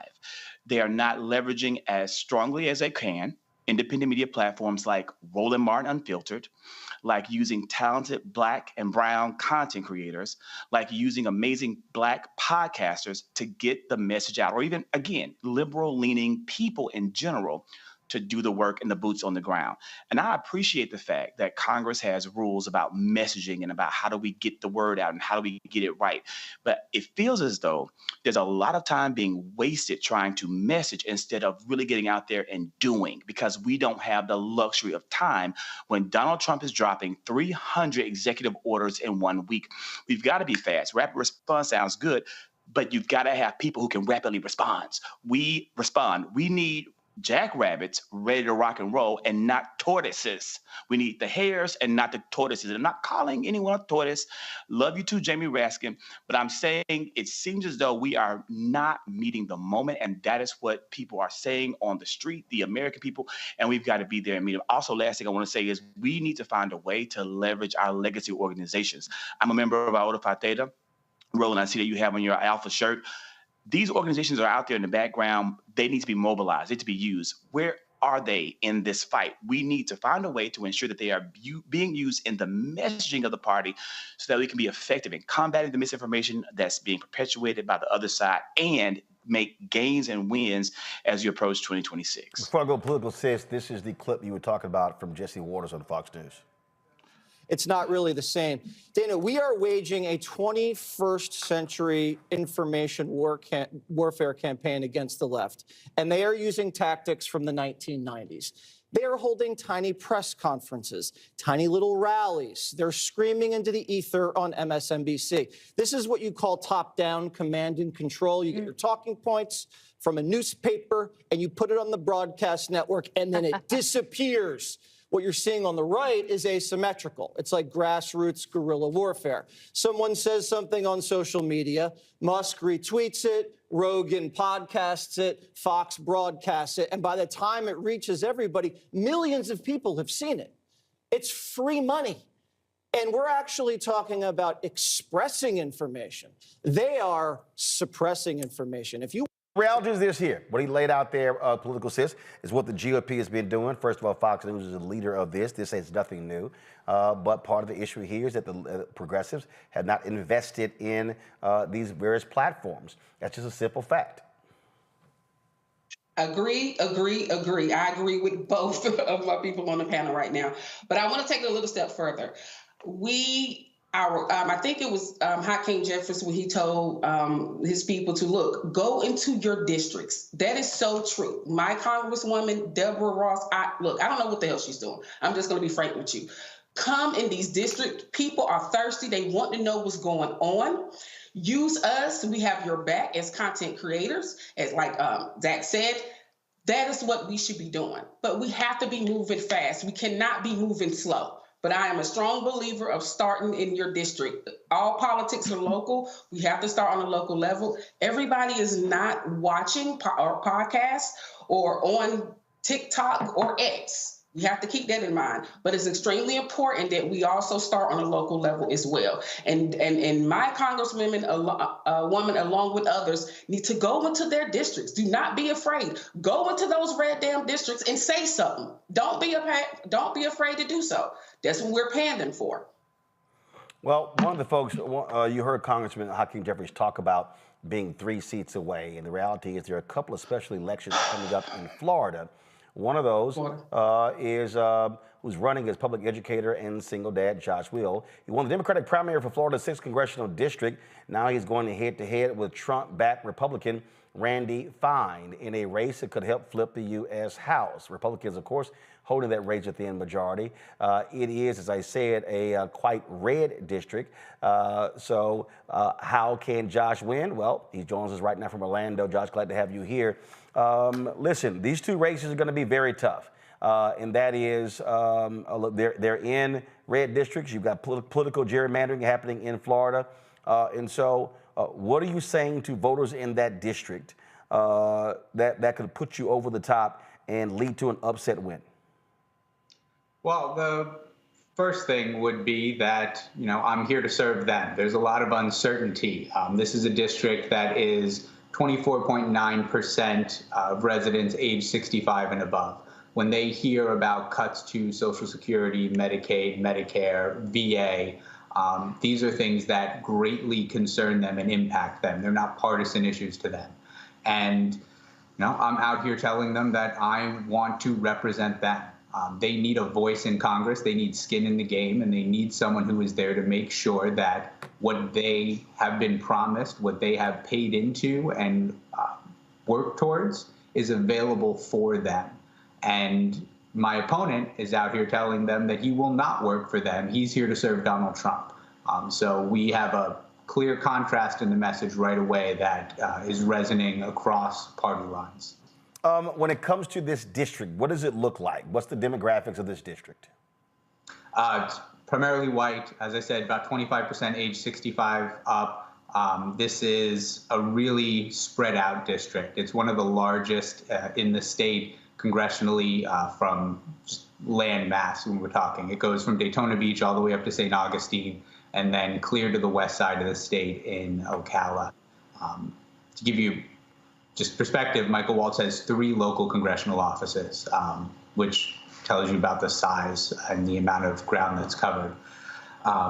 We're dealing with a population that is 46% Republican, 27% Independent, 27% Democrat. And over the last 3 cycles, the independents have voted 3-1 for Republican candidates. This district went to Mike Waltz by 32 points in the November election, but it's, according to voter registration data, 19 points Republican. So there's a big difference there, and it comes down to messaging. It comes down to the ability to fundraise, to build a campaign. The previous Democratic nominee, Bishop James Stockton, is a great man. He would have been a phenomenal representative for the people here in Congress, but he was only able to raise $34,000 for his race over 2 years. And you can't build a field team. You can't get your messaging out with $34,000, especially when your opponent has $3.4 million. When you're outraised and outspent 100 to 1, you're not going to win messaging battles or get out to voters. This is a Q&A that was done. Your opponent doesn't even live in the district. Come on, go to my iPad. He's right here. It says, and then he was asked, he said, I don't have to move there in order to run again. I can live in Key West. And you're like, hey, if you want to represent people in the congressional district, you might want to live there. So both of us are actually out of district, which gives us an even playing field in terms of ballot representation. So neither of us have ever appeared on a ballot for anyone in this district prior to this race. The primary turnout was 14%. So 86% of voters in the district still haven't seen either of us on a ballot. I come from Orlando, which is about 45 miles out of, about 45 minutes south of the district. He's from over in Melbourne, which is a little further down on the East Coast.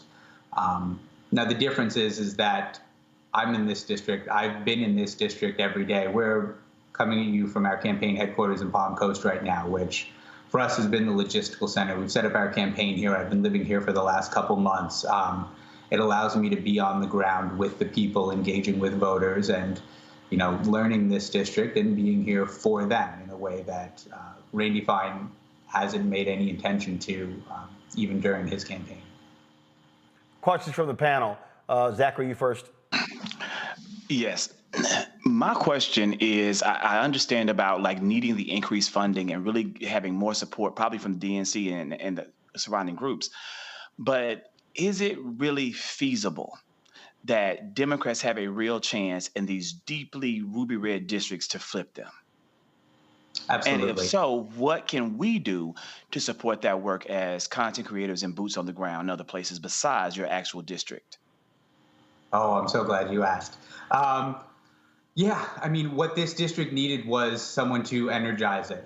Some of this, and look, I love Nikki Fried, the current state chair of our Democratic Party. She's been in this position for 2 years, and I think she's doing a phenomenal job of helping to turn the state party around. But the leaders in this state before her made a choice. They made a decision to not invest resources in areas they couldn't win. And the problem with that is the Republican Party may be a lot of things, but they're not stupid. And if we don't invest resources, they don't invest resources. There was no competitive advantage on larger races by neglecting these areas.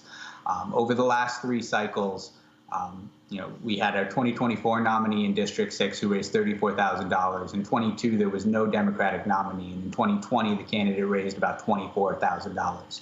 There's been no money, no ground game, no effort to activate voters in this race. Now, the campaign that we've had, which has been since essentially Thanksgiving, we've raised $4 million to this point.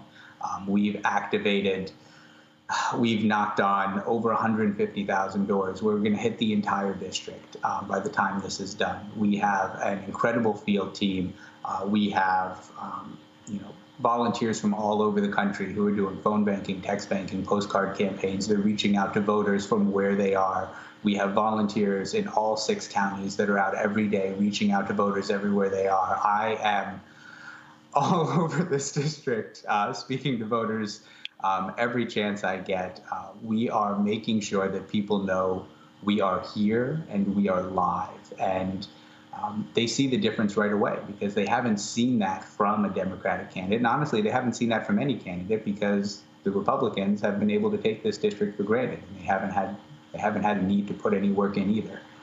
So people here on the ground know that this is different. They know that we have a real race. And in terms of the additional support we need is we need people knocking on doors. We need more than we need diverse groups of people. We need older people. We need veterans. We need Black people. We need college students and young people because there's a lot of people who voted for Trump for a lot of different reasons, because they were disillusioned and felt like their community or their part of this country was not being properly served or taken care of.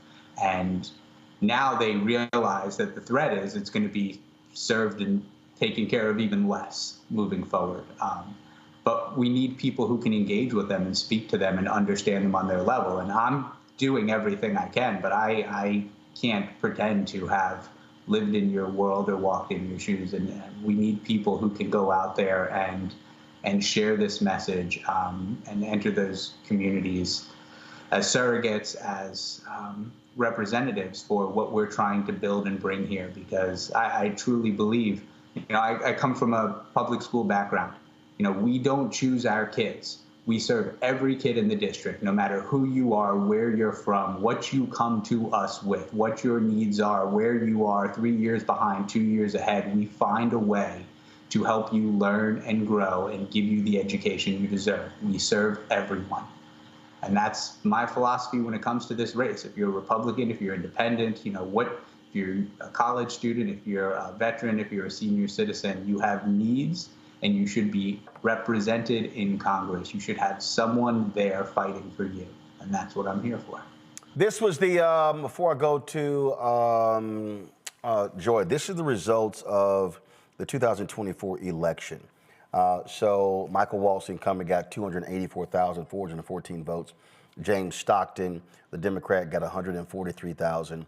And this is a special election, and so obviously, typically, you're going to have a lower turnout So I would reckon that in order for you to win, I mean, you're talking about 225,000 votes that are likely going to be needed to win this special election.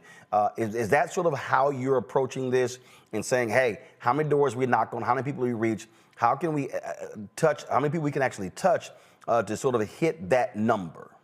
Roland, I'm a math teacher. I promise you, everything we do is built on math. The entire campaign, the amount of funding that we put into our field program, the amount of doors that we hit, how we split them among Republicans, Independents, and Democrats are all mathematically based on conversion rates designed to ensure that the work we've put in converts to a number of votes on the back end. And thankfully, we've been funded well enough by the people. We don't accept money from, I don't accept money from corporations or special interests. It's entirely grassroots funded. And they've supported this campaign enough that we're able to run the type of campaign that, the only type of campaign that we can feel can be successful by having real people out there knocking on doors and talking to the voters and residents of this district.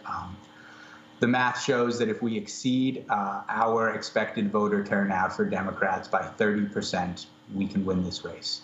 It also shows that if we steal 25% of the Republicans and 50% of the MPAs, while maintaining 27% of voters who show up on Election Day are Democrats, we win by 4 points. So we have two paths to victory, by either taking their voters, which count twice as much because it's one less on their total and one more on ours, or by increasing our voters. And I assure you that we have the resources on both ends to aggressively pursue each of them individually, and I believe we're going to capture both. Political sis? Thank you for your 13 years of service working with at-risk kids, if I'm not mistaken, Title I. My question to you is, I'm sorry? Sorry. Yeah, go ahead. Oh, I'm sorry. My question to you is, 29% of your voters, as you stated, are dealing with the elderly population. Since we have this veteran shit going on with him and Elon firing veterans, they're all up in Social Security. What methods are you using to reach out to the elderly population? Because I know that you definitely need their votes. Yeah. I mean, we've been all over. They tend to be the more active in their Democratic groups or their political organizations, their volunteer organizations. As retired people with the additional time, we're seeing them when we go out during the day, when we engage with these groups. But I'll be honest, right before I came on this call, I was flying back from speaking at a local VFW. When I went into a packed hall of veterans and I spoke to them as the Democratic nominee and shared my message and commitment to them and what I believed that they deserved in their representation. And, at the end, about half the room applauded and cheered for me as I left, which is a pretty good number for a Democrat walking into a VFW hall. Yeah. Good luck to you. Thank you. All right, so look, there are a lot of Orlando people on tonight. I am one of them. Josh, I'm so glad that you are representing my city, at least part of it. So thank you for everything you do. And if you are someone from Orlando in his district or nearby, we need you to get out there. Don't be on my social media pages just talking about it. This is one area where we can actually make a difference. Josh, what are people telling you about what matters to them? Just like, what are you really hearing? Because sometimes I think Democrats, I don't know what the hell they're talking about. What are people telling you what matters to them? Well, in this district, the number one concern is Social Security. People are struggling. Economic issues are at the forefront. They voted because they're hurting in their wallets, they're hurting in their bank accounts, and they needed relief. Housing is unaffordable. We're in a housing insurance crisis across the state of Florida, caused by the Republican nominee up in District 1 running for the other seat. Yes. Groceries are unaffordable, and people on Social Security and retirement are living on fixed incomes. They've been desperately asking to have updated COLA schedules and be able to have cost of living increases on a more regular basis to keep up with inflation. And now what they're looking at is a potential 28% cut to the money that they're going to receive. And these are not entitlements. This is something that they have paid into their entire lives, so it would be here for them at this point in their lives. It's a promise we made to them when we took their money out of every paycheck during their working career.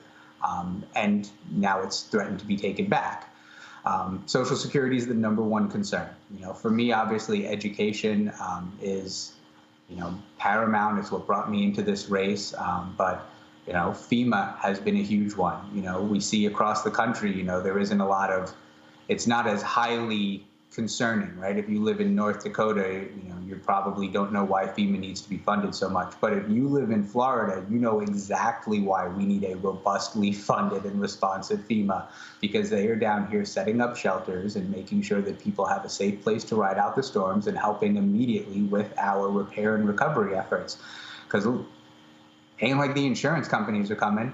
People in Florida are still waiting for their money from Milton to repair their homes.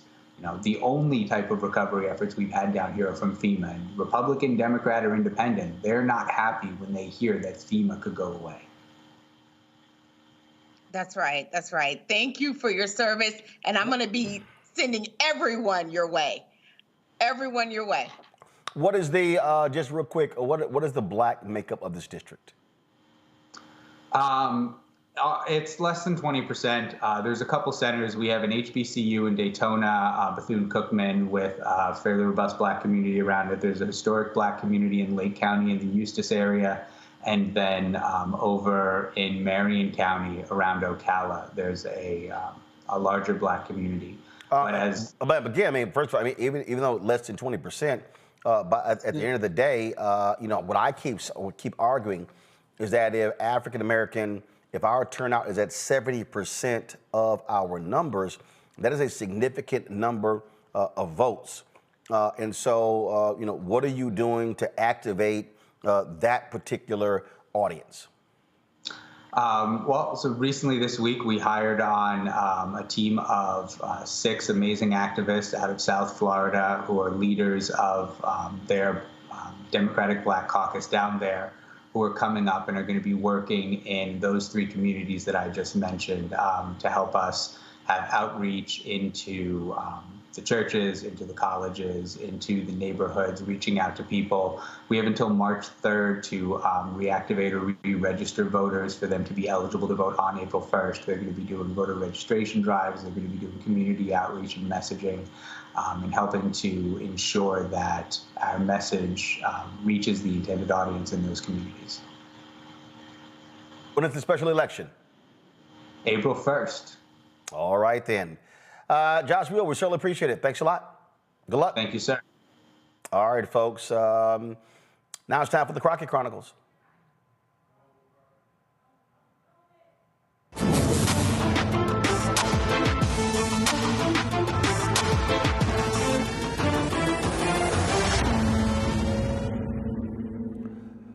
Texas Congresswoman Jasmine Crockett continues to blast Donald Trump and his co-president Elon Musk. Today, she was on The View and shut down former Donald Trump aide Alyssa Farah Griffin, who confronted her with Donald's approval ratings. For all of the criticisms that exist of Donald Trump, he right now has a 53% approval rating. It's higher than it's ever been. 70% believe that he's fulfilling his promises, and 45% believe Democrats should be more moderate. What do you take away? I think there's a lot to make of those numbers. What's your takeaway from that? My takeaway is just like the election. We've got to do better at education. People don't understand, but you will understand when those hospitals in rural America start closing down even more. You will understand when you don't have your Social Security.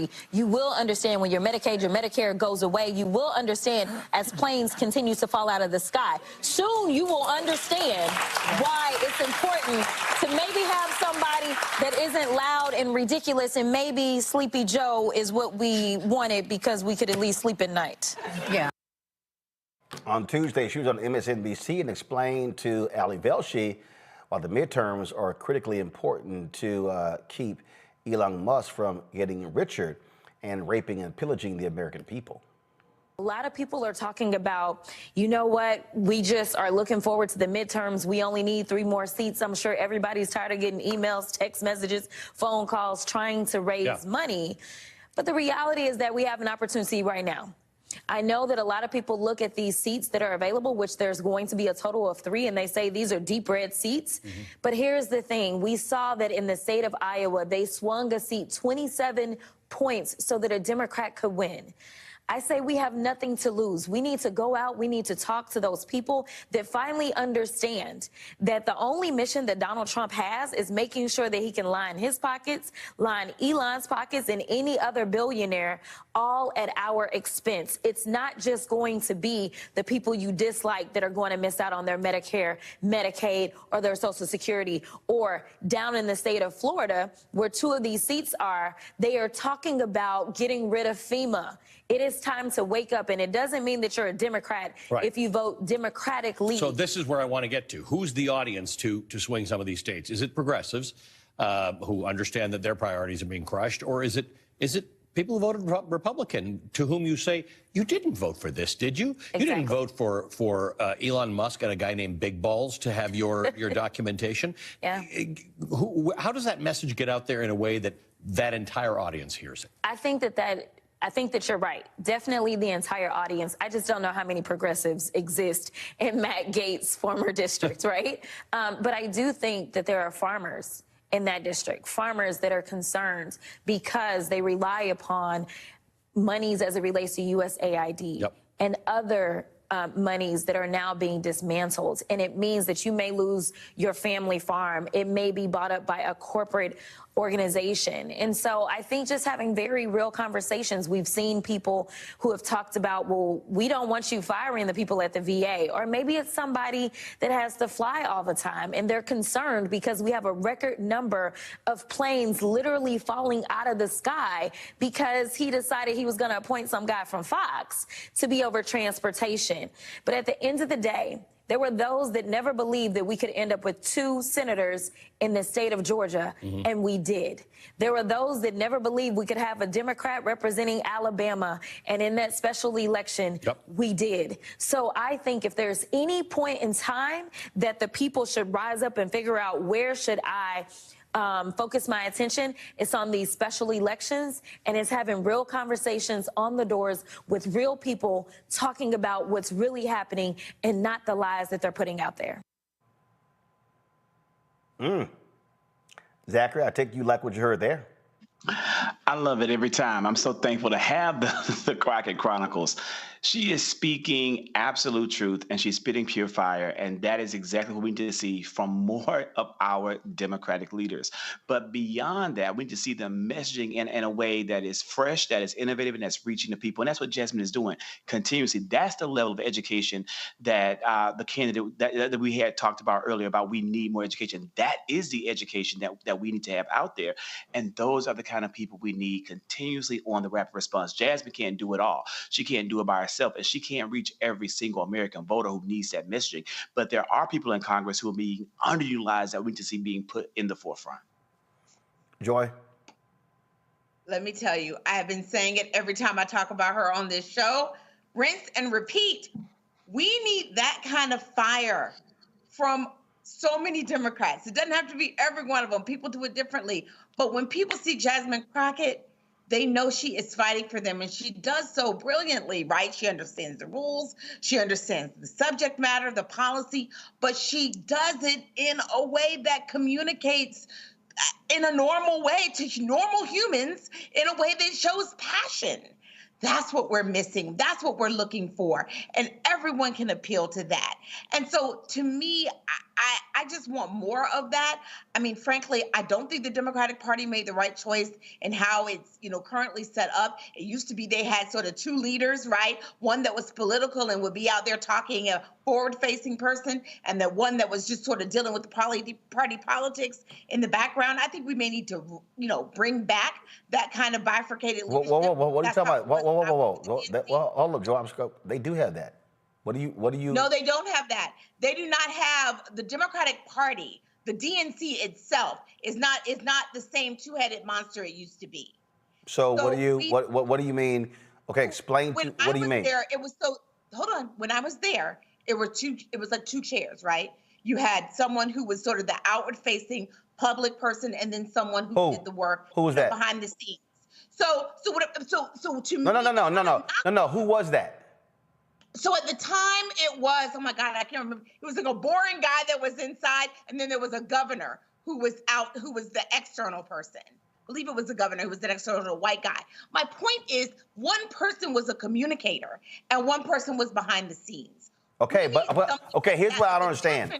Here's what I understand. Really? Here's what I'm confused. You just had an election and elected a chair. They got multiple vice chairs. So yeah, you got those vice chairs are not the people that are going to be the public-facing voice of the Democratic Party. Why not? Like first, okay, so let me hold up. She is an elected official. She is someone who knows how to communicate. She is someone who brings her own press. She is someone who understands how to communicate to the American people. We need that. It's not a knock on everyone. Everyone has a different skill. Okay, hold up. So this is what I'm looking at right here. Kim Martin is the chair. Raina Walters Morgan is the vice chair for civic engagement. Wait. Raina is vice chair for civic engagement and voter participation. Malcolm Kenyatta, vice chair, hell of a communicator. Artie Blanco, vice chair. David Hogg, vice chair, hell of a communicator. Jason Ray, secretary. Yep. Virginia McGregory, treasurer. Chris Corge, national finance chair. Jane Cleave, ASDC president. You got Chuck Schumer. You got Hakeem Jeffries. Yeah. So it's not like you don't have communicators there. And so I don't. It's not. And again, that's. Like Desmond Crockett, like AOC. No, but she's not. But Joy, they're members of Congress. They're not DNC. Yeah, we need. Listen, nobody. The American people don't know who those people are. I'm sorry on this one. Wait. No, I'm confused. Okay. No, I know. Malcolm Kenyatta does a ton of media. He's an elected official in Pennsylvania. Mm-hmm. So I'm trying to understand. Crockett was on The View. No, I understand. Okay, hold on. So hold on. You just said the DNC. No. I'm repeating your words. You said the DNC needs to had a public-facing person and somebody who ran the party. That's the DNC. She's elected. So the reality is the party, you need folks who do what they do, but you can have people who are communicators who are elected. You can have both. Always had vice chairs. I'm not asking us to not have vice chairs. What I'm saying is have someone out there who can communicate to the American people, who can get on Morning Joe, who can get on Fox News, who can get on wherever they are needed to go and to be able to communicate with people. We need So that. Isn't that Ken Martin? Okay, Ken Martin. Okay, we'll see. No, I'm asking you. Isn't that his job as the chair? Yes, that is his job as the chair, but he is not going to be able to get the press to be able to be it may not be his skill. Sometimes we need to stop looking for everything and everyone. I'll get no. But you specifically said the party. The DNC. Yeah. Crockett is not a DNC leader. She's a member of Congress. We would do better if she were a DNC leader. We need people like that. Okay, hold on. Why does she need to be? This is what I understand. Why does she need to be a DNC leader when she's a member of Congress? You don't need a member of Congress. Hold up. A member of Congress. That is an actual job. No, wait. She has to serve the 700,000 constituents of her district.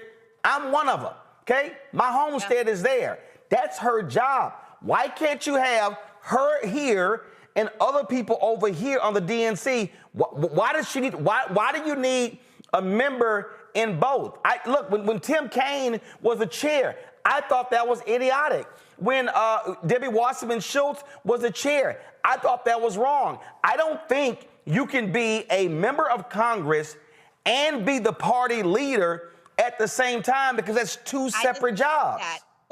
But P.S., I didn't say that they would be only one of them. I said two. I've been saying too.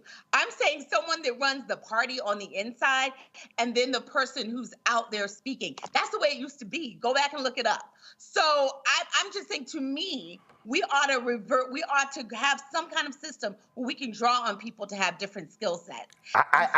The reason I don't understand that. It doesn't have to be Jasmine Crockett. No, I'm just saying she's the kind of person and the kind of voice that when people are looking to the Democratic Party and they're saying, I want someone who reminds me of myself, who can speak for me, who can fight for me, they're looking for someone like that. So kudos to her. I love your Jasmine Chronicles, more of it, and we need more. We could have an AOC Chronicles. We could have a couple of different people who are out there speaking to the American people in a way that they can receive it, in a way that is distinct and that we understand. And those are not always the people who are leading us and who are sort of the party movers and shakers. Okay, Zachary, go ahead. Takeaway from this is exactly what everyone is saying, but I think it's like the nomenclature, kind of like who it should be. But the bottom line is we have got to have more diverse voices across the party being platformed. I personally don't believe that legacy media outlets are going to be of any help. They have chosen to not be. They have made a choice at MSNBC and CNN, places that used to be committed to truth and upholding democracy, to go in a different direction. There is nothing that I think Democrats like Malcolm Kenyatta can do to garner more good press, even if his popularity rose to the level of Jasmine's, because they're going to platform what they want to platform. But it doesn't mean that the Democratic Party can't put those kind of voices out there. We have our Jasmines, we have our AOCs, but we need to have more people in leadership positions get out in there to make those rounds on independent press and all throughout the whole entire stratosphere to get the message out. And I think that's kind of what I'm hearing, is that we need more people. One person isn't enough. We need more Jasmines out there being, spread around, and really, to be honest with you, using platforms like this to get the message out. Like, Colin Martin has millions of followers tuned in right now. They need to be here. Here's my thing, political sis. Titles are irrelevant to me. They're irrelevant. At the end of the day, I don't care if you are a labor leader, if you are a member of Congress, if you're a DNC vice chair, or I don't care if you were a PAC or whatever. If you have a coherent message that resonates with people, it doesn't matter. The point I'm making is, I think you need Congresswoman Jasmine Crockett doing exactly what she does. When she has her 5 minutes in a hearing, when she is being called to do national shows, that's great. But here's the other thing that we just got to understand. We understand television. You gonna book who brings ratings. And the reality is, it doesn't matter where they're coming from. If Congresswoman Jasmine Crockett wasn't in Congress and she was bringing the heat and she's on the DNC, she gonna get booked, and the member of Congress is not gonna get booked. Hell, there are members of Congress who are bored as hell who I'm not gonna book because they're not bringing it. So it doesn't even matter to me. I'm not just being straight up. To me, what we're dealing with here is you have to have multiple voices, but you need people who are doing the work. And what I'm saying is the work of the party, whether it's DNC or the GOP, it goes beyond a television appearance. It's actual work. How are you organizing? How are you mobilizing? How are you building up? How are you winning special elections? How are you fundraising? So the jobs to me are totally different. So names are irrelevant to a lot of people. I know names are relevant to us because we know all these people, but when it comes to boots on the ground, they don't care. They just want to know that everything is going to be okay. If Jasmine Crockett, if you're listening, if she's listening, I just truly wish that she was my congresswoman. We need more congresspeople like her. The DNC, I assume that their thing is to get the boots on the ground, to get people motivated out there, round people up. That's what I'm assuming that their goal is. But again, people are not going to recognize the two. They're not. They just want to be able to hear the message. They want to know what's going on, and they want to know that somebody's there to represent them and that everything is going to be okay. Yeah, and here's the deal. I love these people who literally don't know what the hell they're talking about. So for instance, I do. Somebody was like, "Oh, Roland, you don't actually get it." Really? I don't get it. I don't get it. So let me explain to some of y'all, such as DC Blacksmith and the other, because you know I will call your ass out. Here's what y'all don't understand. Okay? Here's what y'all don't understand at all. It's not a question of, okay, we don't need to get people out. Perfect example. I just showed you whole DNC leadership. I'll say it right now. I don't know who the hell is the communications director for the DNC. I don't know who runs press for the DNC. Carol, tell me, have any of them emailed you or called you? The answer is no. The answer is no. The DNC has not picked the phone up or emailed to say, hey, can we come on the show? Now, I can tell you, I have texted Ken Martin back and forth. We're supposed to talk. I have, but what I'm saying is, if you are the DNC apparatus and your job is to drive out messaging, you might want to be calling and emailing folks who actually have media platforms to reach your audience. So if your apparatus isn't even reaching out to people, it doesn't matter who you have communicating. Now, to me, this makes sense to me. Like, I don't know Raina Walters Morgan. I don't have her number. But what I'm saying is, if she's the vice chair for civic engagement and voter participation, I would think they would be trying to get her out communicating on what her plan is to engage civically and to talk about voter participation.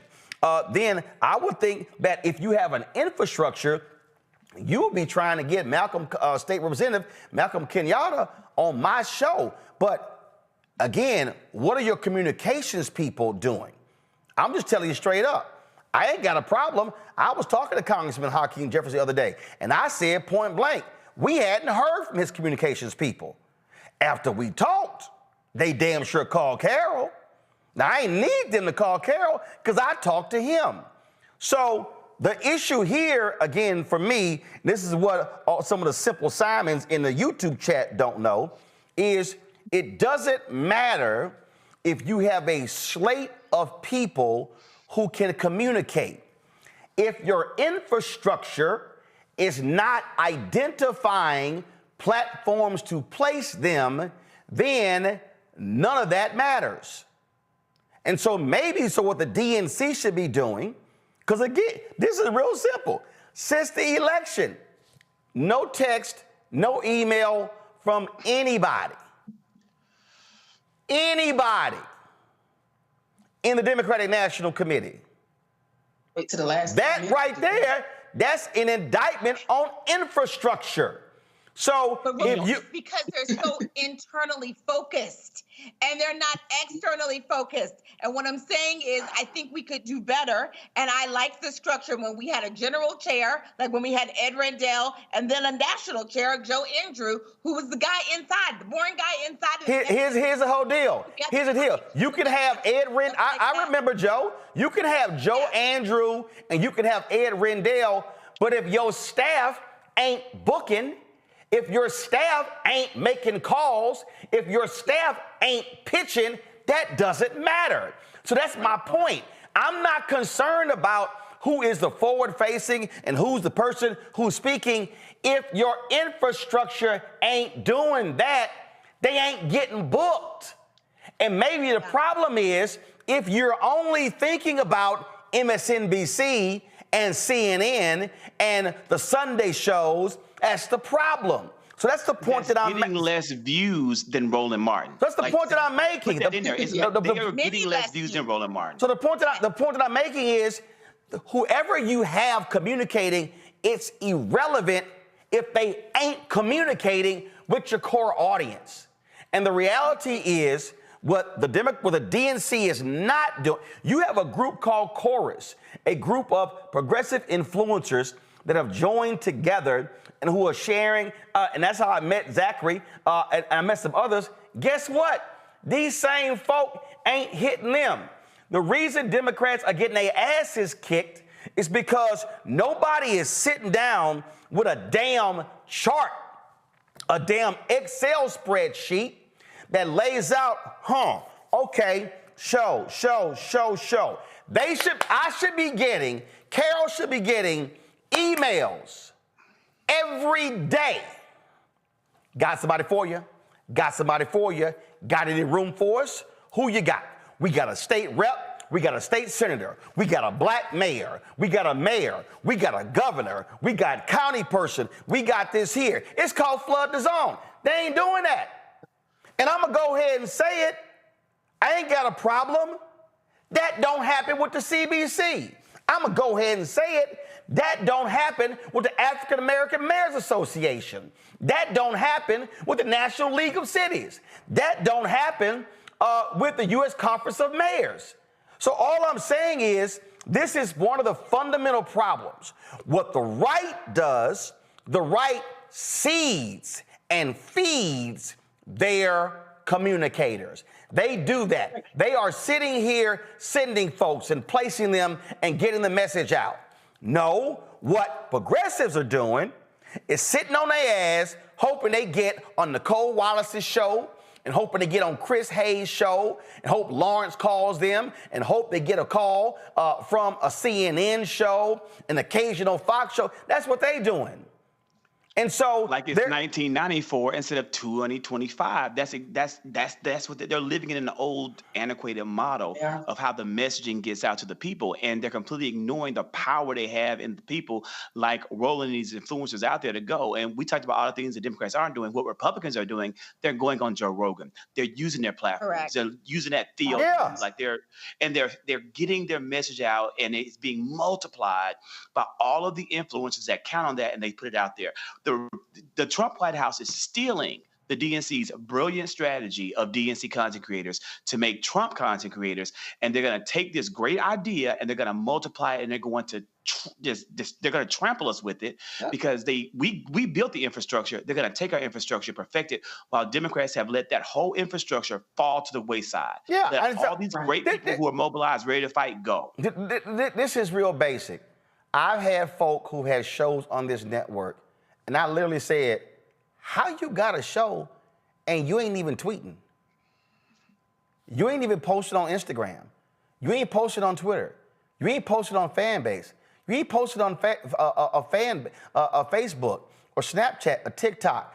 I literally said, how do you think you're going to get viewers, folks watching and listening, if you never tell them, oh, you expect me to do all the work?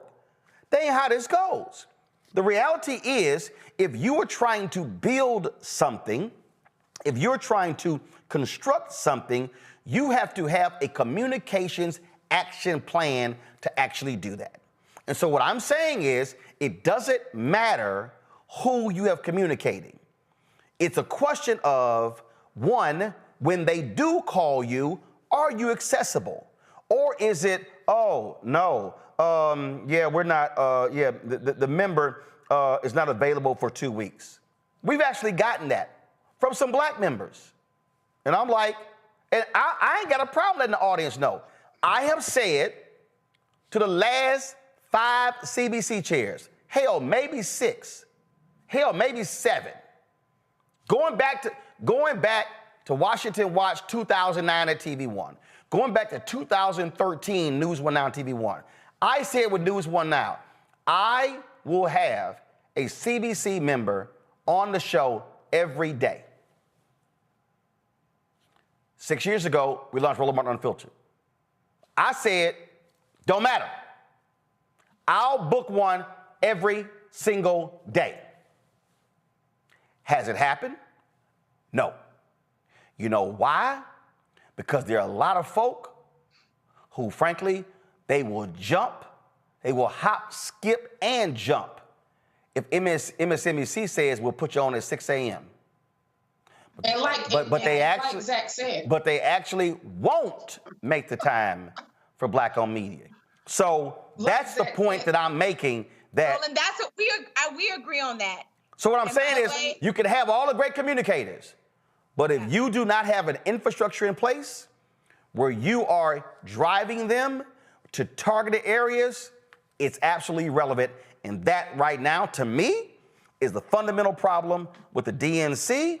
And I'm gonna tell you right now, y'all ain't seen, Carol, maybe you can tell me, I can't tell you the last time Senator Chuck Schumer been on this show. I called out Nancy Pelosi. We were running, I was busting her ass on social saying, where's Nancy? With that Kente, when she was draped in that Kente photo. Nancy Pelosi didn't do black media. She didn't do black media. April Ryan told me she spent 2-3 years trying to get an interview with Pelosi. And the only reason she got one, because I was busting Pelosi's ass about not doing black media. The late Joe Madison, when I called him, told me what I was doing, he said, man, I've been asking her, I would see her, and I would tell her staff never makes it happen. Joe Madison went on the air the next day and said, I stand with what Roland's doing. Pelosi's people were listening and called him as soon as the show was over. Her ass was on the next day. Straight up. Straight up. So I ain't got a problem checking people who sits here and says stuff and who doesn't understand communication. And when I'm saying understand communication, I'll give y'all the last one. Last year, Schumer and the Democrats had a black media deal. On the record, y'all, on the record. So we'll communicate with them. They tell us on the record it can be recorded. Okay, I go to the deal. I got my case, got all my gear. I take out the tripod, the camera. I'm sitting the live view of the live stream. Young staffer, are you about to live stream, about to record? I'm like, yeah. No. There's no video. There's no live streaming. This is on the record, but it's audio only. I'm like, see what? It's about 20 Democratic senators. I sent a text message to Senator Cory Booker, Senator Raphael Warnock, and said, what the hell? Are y'all serious? I said, I can't do shit with no audio only. I got a video show, a digital TV show. So Cory leans over, he tells Schumer. Schumer leans over to Tersh Klobuchar. And when they come to me with a question, I say, y'all are analog, not digital. I said, I just sat here and listened to all y'all complain about all the great and wonderful things y'all do for black people and nobody knows. I said, because maybe y'all got these dumbass rules. I said, do y'all understand that if I was videotaping this, I could take something one of y'all said, post that sucker, and it might go viral on TikTok and Instagram? I can't do shit with audio. I got to sit here and get your damn audio and then turn around and create a damn slideshow. I said, that's a lot more damn work. Yeah. All Schumer had to do was, all Schumer had to say was, you know what, Roland, you're right. Do video. No, they continue the damn meeting audio only. So guess what? That evening, the next day, next week, that wasn't a story that came out of that meeting because of their dumbass rules. It sounds like some of them scared of us black folks. Huh? But no, it's just no. It's because that's how they are thinking. No, it's the Senate rules, and it's the way things have always been, and they can't break out of it. Yes, they can. That's right. Yes, because Donald Trump. That's right, though. Yes, they can. That's right. First of all, no. It's not that they can't break out of it. They don't want to break out of it. That's what it is. I agree with that. Is they don't want to. And this is why they're losing. It's called mass media for a reason. It's mass media. You're able to reach the masses. And that's why I keep telling these other people, hey, we having a rally. And you go to the rally. It's 300 people there. Y'all live streaming it? So that means you only talk to the people who are here. That's dumb. Right. So that's all I'm talking about. So folks understand, if you want to win a messaging war, you have to have a communications strategy, which means that you are reaching out to as many outlets and sources as possible.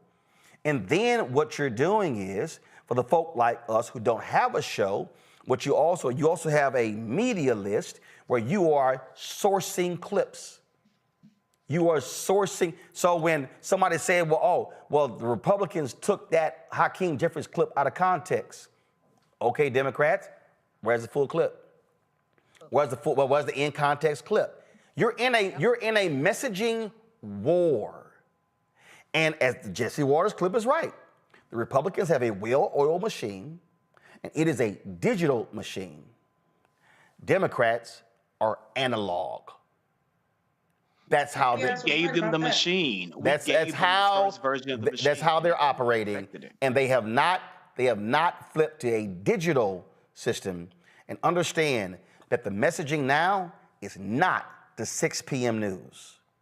The messaging now. There's such thing as primaries. The messaging now is not. There's such thing as primaries. It's not. I want your audience to know that there's a such thing as primaries. I don't. Right. Absolutely.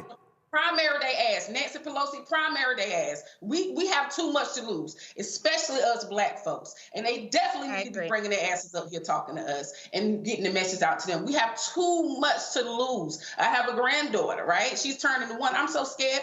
Is she gonna get her polio, the rest of her measles shots, her polo shot? What the hell? What the hell? That is what I'm talking about. They can be primary. They can be primary. Yep. And everyone who runs needs to be answering questions about what are they going to do to close Black health disparity gaps, Black wealth gaps. They need to not just be talking to us about one issue or another. The answer should always be, what am I going to do to make sure Black people can achieve the American dream? Yeah, but also, whatever their version of that dream is. Yeah, but also, I mean, Vice President Kamala Harris had plans like that. But you also, again, have to be driving it home consistently. And all I'm saying is, again, you can have folk who do it. My last point, Hillary Clinton's campaign in 2016 actually hired some black people who made regular appearances on my show. Then when they got on the campaign, they wouldn't let them do the show. I was like, ain't that why you hired them? So that's the other thing. Don't hire black folk on campaigns and then don't let them talk. That's kind of why you hired them. Didn't they have a problem with the vendors with Kamala? No. I'm talking about a perfect example of there were African Americans who Hillary Clinton's staff hired to communicate, people who actually came on my TV One show, but then when they hired to the campaign, I couldn't get them on the show because of the campaign's bureaucracy. And I'm like, but isn't that why you hired them to do shows like? All I'm saying is that's how dumb this is when you hire people to communicate, and then because of your bureaucracy, you don't let them communicate, and then you wonder why nobody got your message. Political sis, Zachary. That's my message. Political sis, Zachary, Joel, I appreciate it. Thank you so very much. Folks, there were other stories I want to get to, but we'll hold those. I want you to support the work that we do. Join our Bring It Funk fan club. Your resources are critically important. The work that we do is invaluable. And trust me, the conversations we having, ain't nobody else in Black-owned media having. I keep hearing that wherever I go, and it's absolutely true. So, you want to contribute via Cash App, please use the Stripe QR code. It's right here. If you're listening, go to blackstarnetwork.com to access the Stripe QR Cash. Cash App changed their rules and we had to close our accounts. So this is the only way you can give to us via Cash App. Send your checking money order to P.O. Box 57196, Washington, D.C., 2003 7-0196. PayPal, R. Martin Unfiltered. Venmo's RM Unfiltered. Zelle, Roland at RolandSMartin.com, Roland at RolandMartinUnfiltered.com. And I now love these people in YouTube who have shut the hell up by saying, I didn't know what I was talking about. Y'all just got exposed. Y'all better leave a grown-ass man alone. All right, download the Black Star Network app. Apple phone, Android phone, Apple TV, Android TV, Roku, Amazon Fire TV, Xbox One, Samsung Smart TV. Be sure to download and get my book, White Fear, How the Browning of America is Making White Folks Lose Their Minds. Get the audio version I read on Audible. Be sure to get our Roland Martin Unfiltered gear. Of course, get your shirt, get your merchandise. Hashtag We Tried to Tell You. FAFO 2025. Don't blame me. I voted for the black woman. Go to rolandmartin.creator-spring.com or go to the blackstarnetwork.com. And also, folks, don't forget, download the app Fanbase.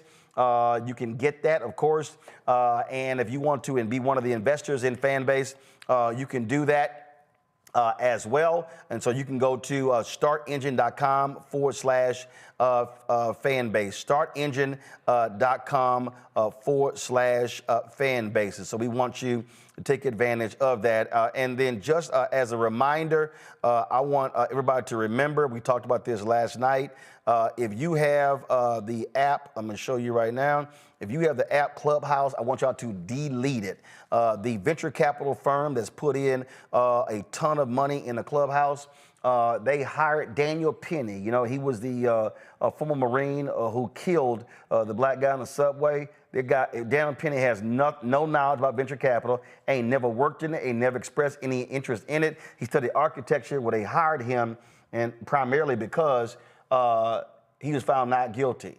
And so we don't need to give our talents, our knowledge, and our expertise on that app. If you want to talk in an audio room, go to Fanbase.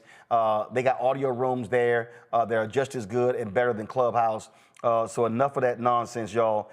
Do not support people who do not support you. And that is Clubhouse. Delete that app today.